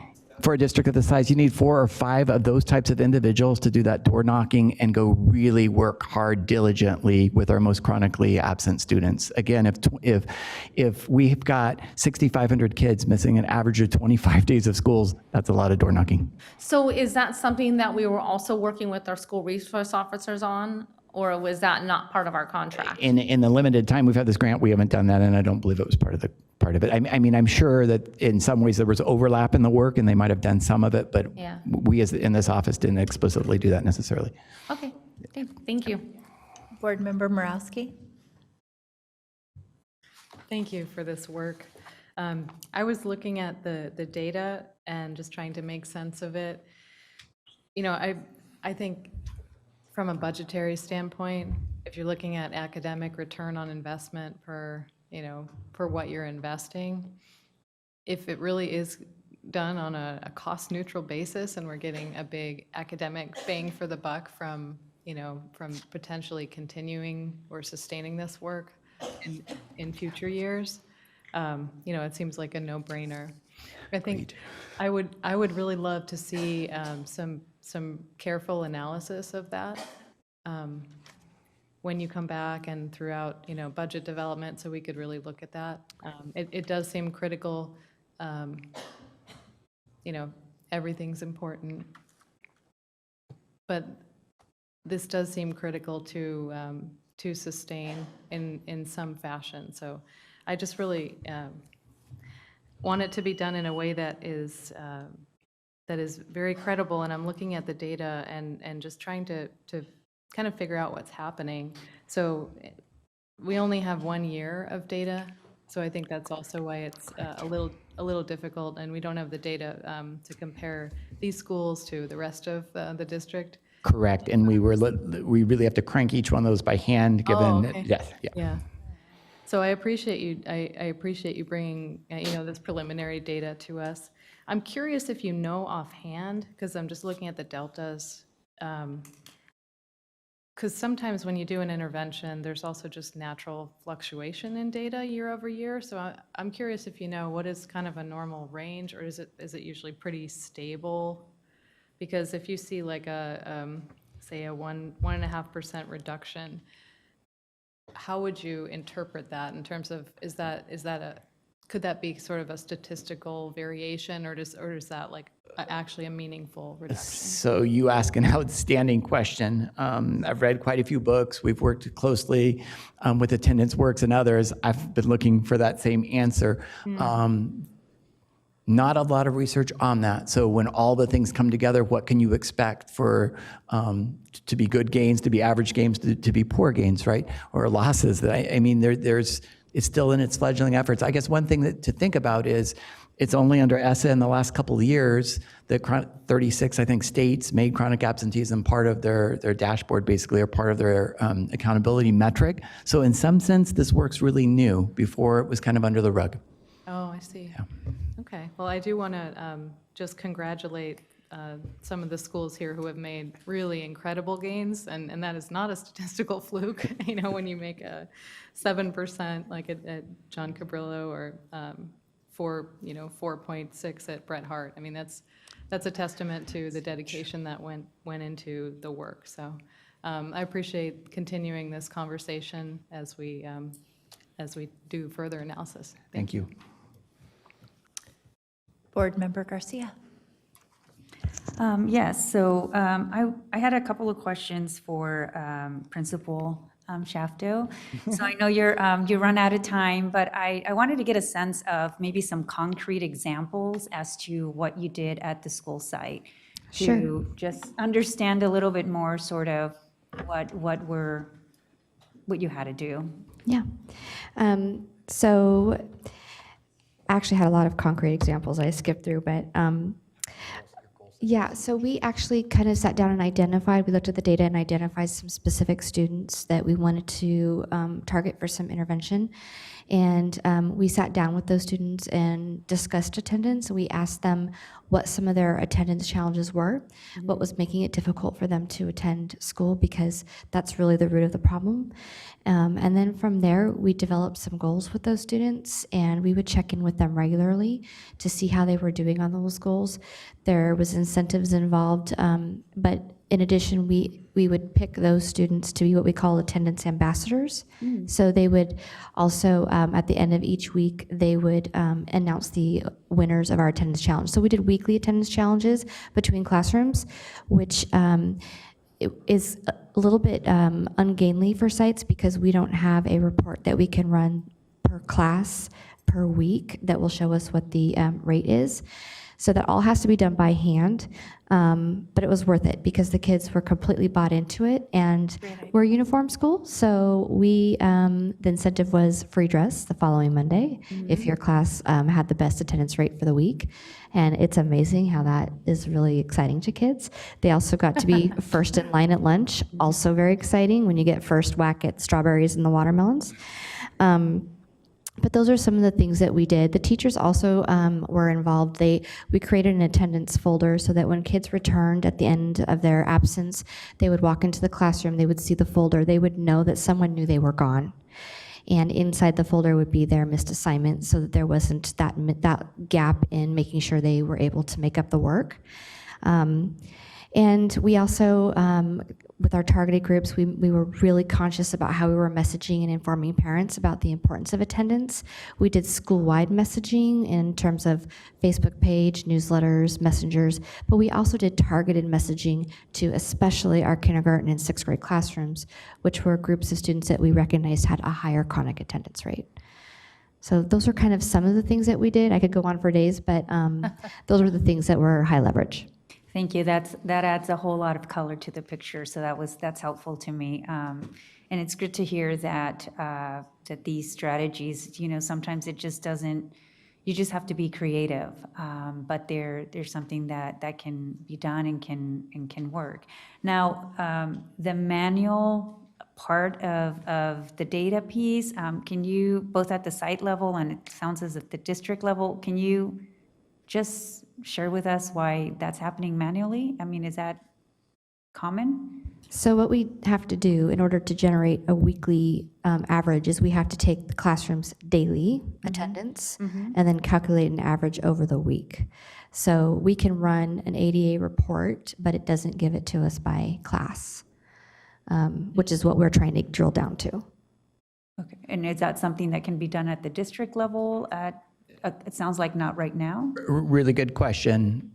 We are a department of, or a district of very sparse central office resources, and I know that it's something our principals want. We do share that request, but again, we have few people and lots of data requests with lots of demands. We would like to get there. Okay, that's something that we'll make a note of. And then just a couple more questions on the funding piece. The 3-year grant will expire June 2020.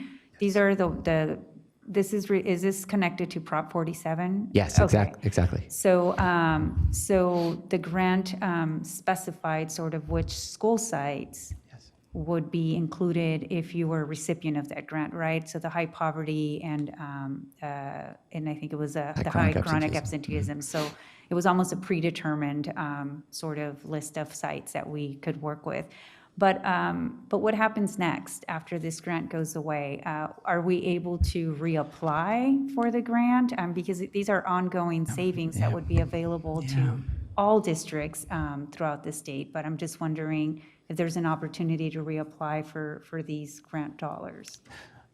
So my understanding is in the spring, there will be such an opportunity. The fear is the state might look at districts who haven't had the resources the first go and share those resources with those districts. Again, prior to the grant, we had 1.5 FTEs doing attendance work. And so for me, the infrastructure has to be there.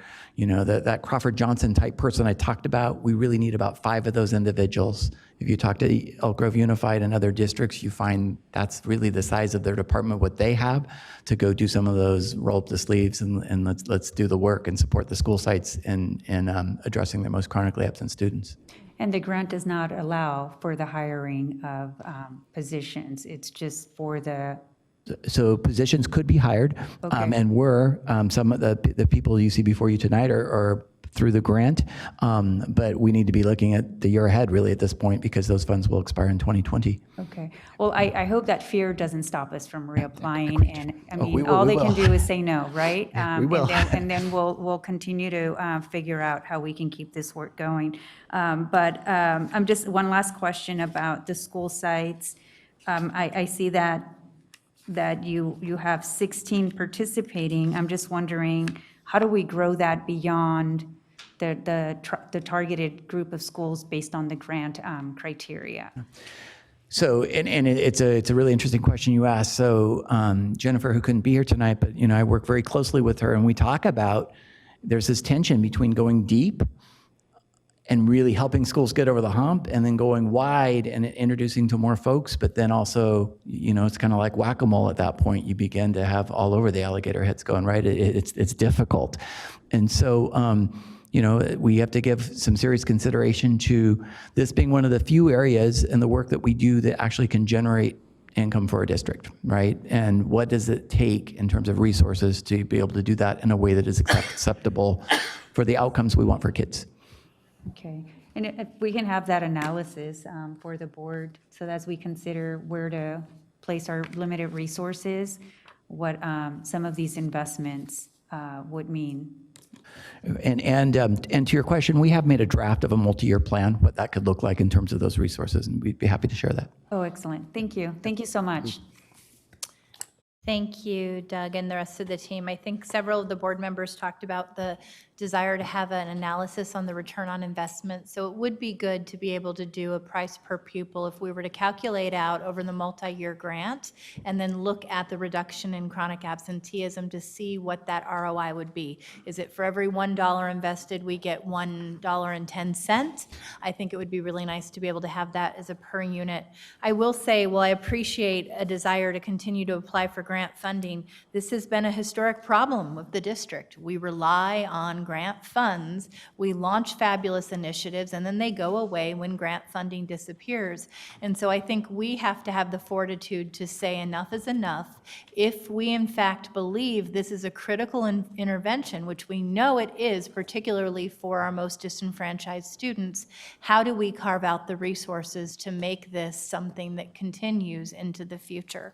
And then the only other comment and question I have is I would love to see a list of the Saturday schools that are administering the Saturday academic intervention. I've actually had a chance to talk to a couple of the schools who've put that in place. It's a very successful strategy. We've seen that it quite often hits some of our highest poverty schools.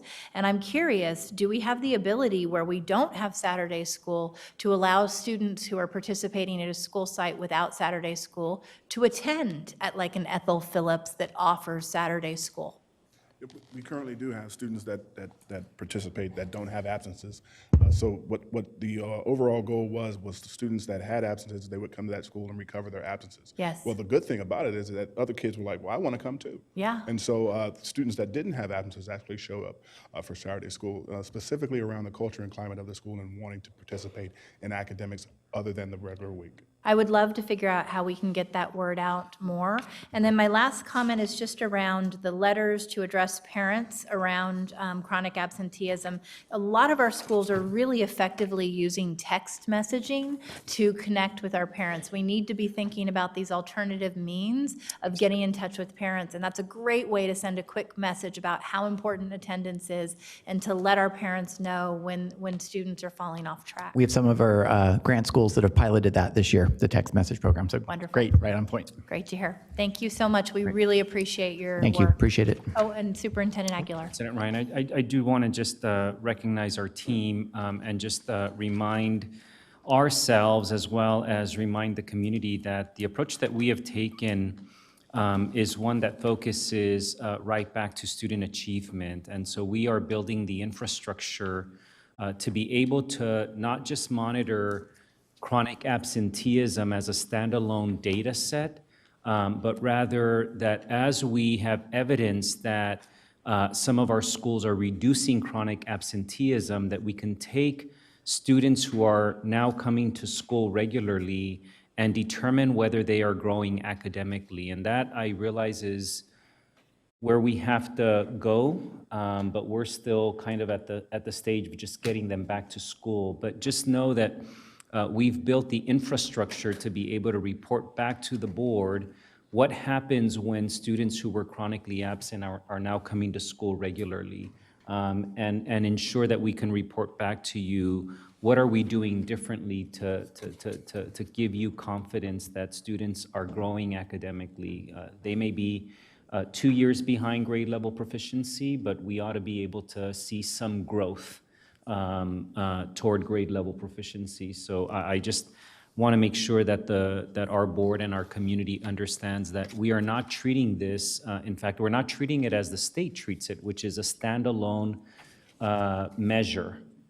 Chronic absenteeism is a standalone measure at the statewide level. We think that we have to integrate it with what matters the most, which is how do we triangulate chronic absenteeism data to student achievement? Thank you, Superintendent Aguilar. Thank you again. Item 10.0, consent agenda. Do we have a motion? We have a second. A student preferential vote? Yes on all open session items. All those in favor? Aye. The motion carries. Item 11.0, business and financial information received. Receive the reports. Do we have any public comment on this item? No, Cecile is gone. Item 12.0, future board member meetings and dates. Our next board meeting will be held on October 3rd with our open session beginning at 6 p.m. And with that, we have a special request this evening from Member Morawski. Thank you, President Ryan. I request we adjourn in the memory of my father-in-law, Doug Turner, who passed away too soon this weekend. I feel like it's very appropriate to recognize him here. His whole life was all about kids. He was a family man, father of 5 wonderful men, 4 grandkids and counting. He was kind and generous in the way that, you know someone's not looking to get anything back. He was just kind in this very, very universal way. Some of the family who was around this weekend, they were recounting how they kind of lost count of all the kids he took in over the years. Friends whose parents weren't around or whatever, and some of them even stayed after they left. In his late 60s, he and his wife, Leah, my stepmom, took in 3 foster kids. Just a testament to how much he cared. He was also a teacher, about 25 years. He taught in Amador County, card-carrying member of CTA and the Amador County Teachers Association, and he spent many years on the board there. He was just a very civically engaged person, so kind, so generous, and so caring. I heard some stories about all the letters over the years that have been sent to him by former students. He worked with a lot of students in alternative high school and independent study, and he was just instrumental in turning so many lives around. So just want to adjourn in his memory. Thank you. Thank you so much, Member Morowski, and we are deeply sorry for the loss of both you and your family. We have a motion and a second. All those in favor? Aye.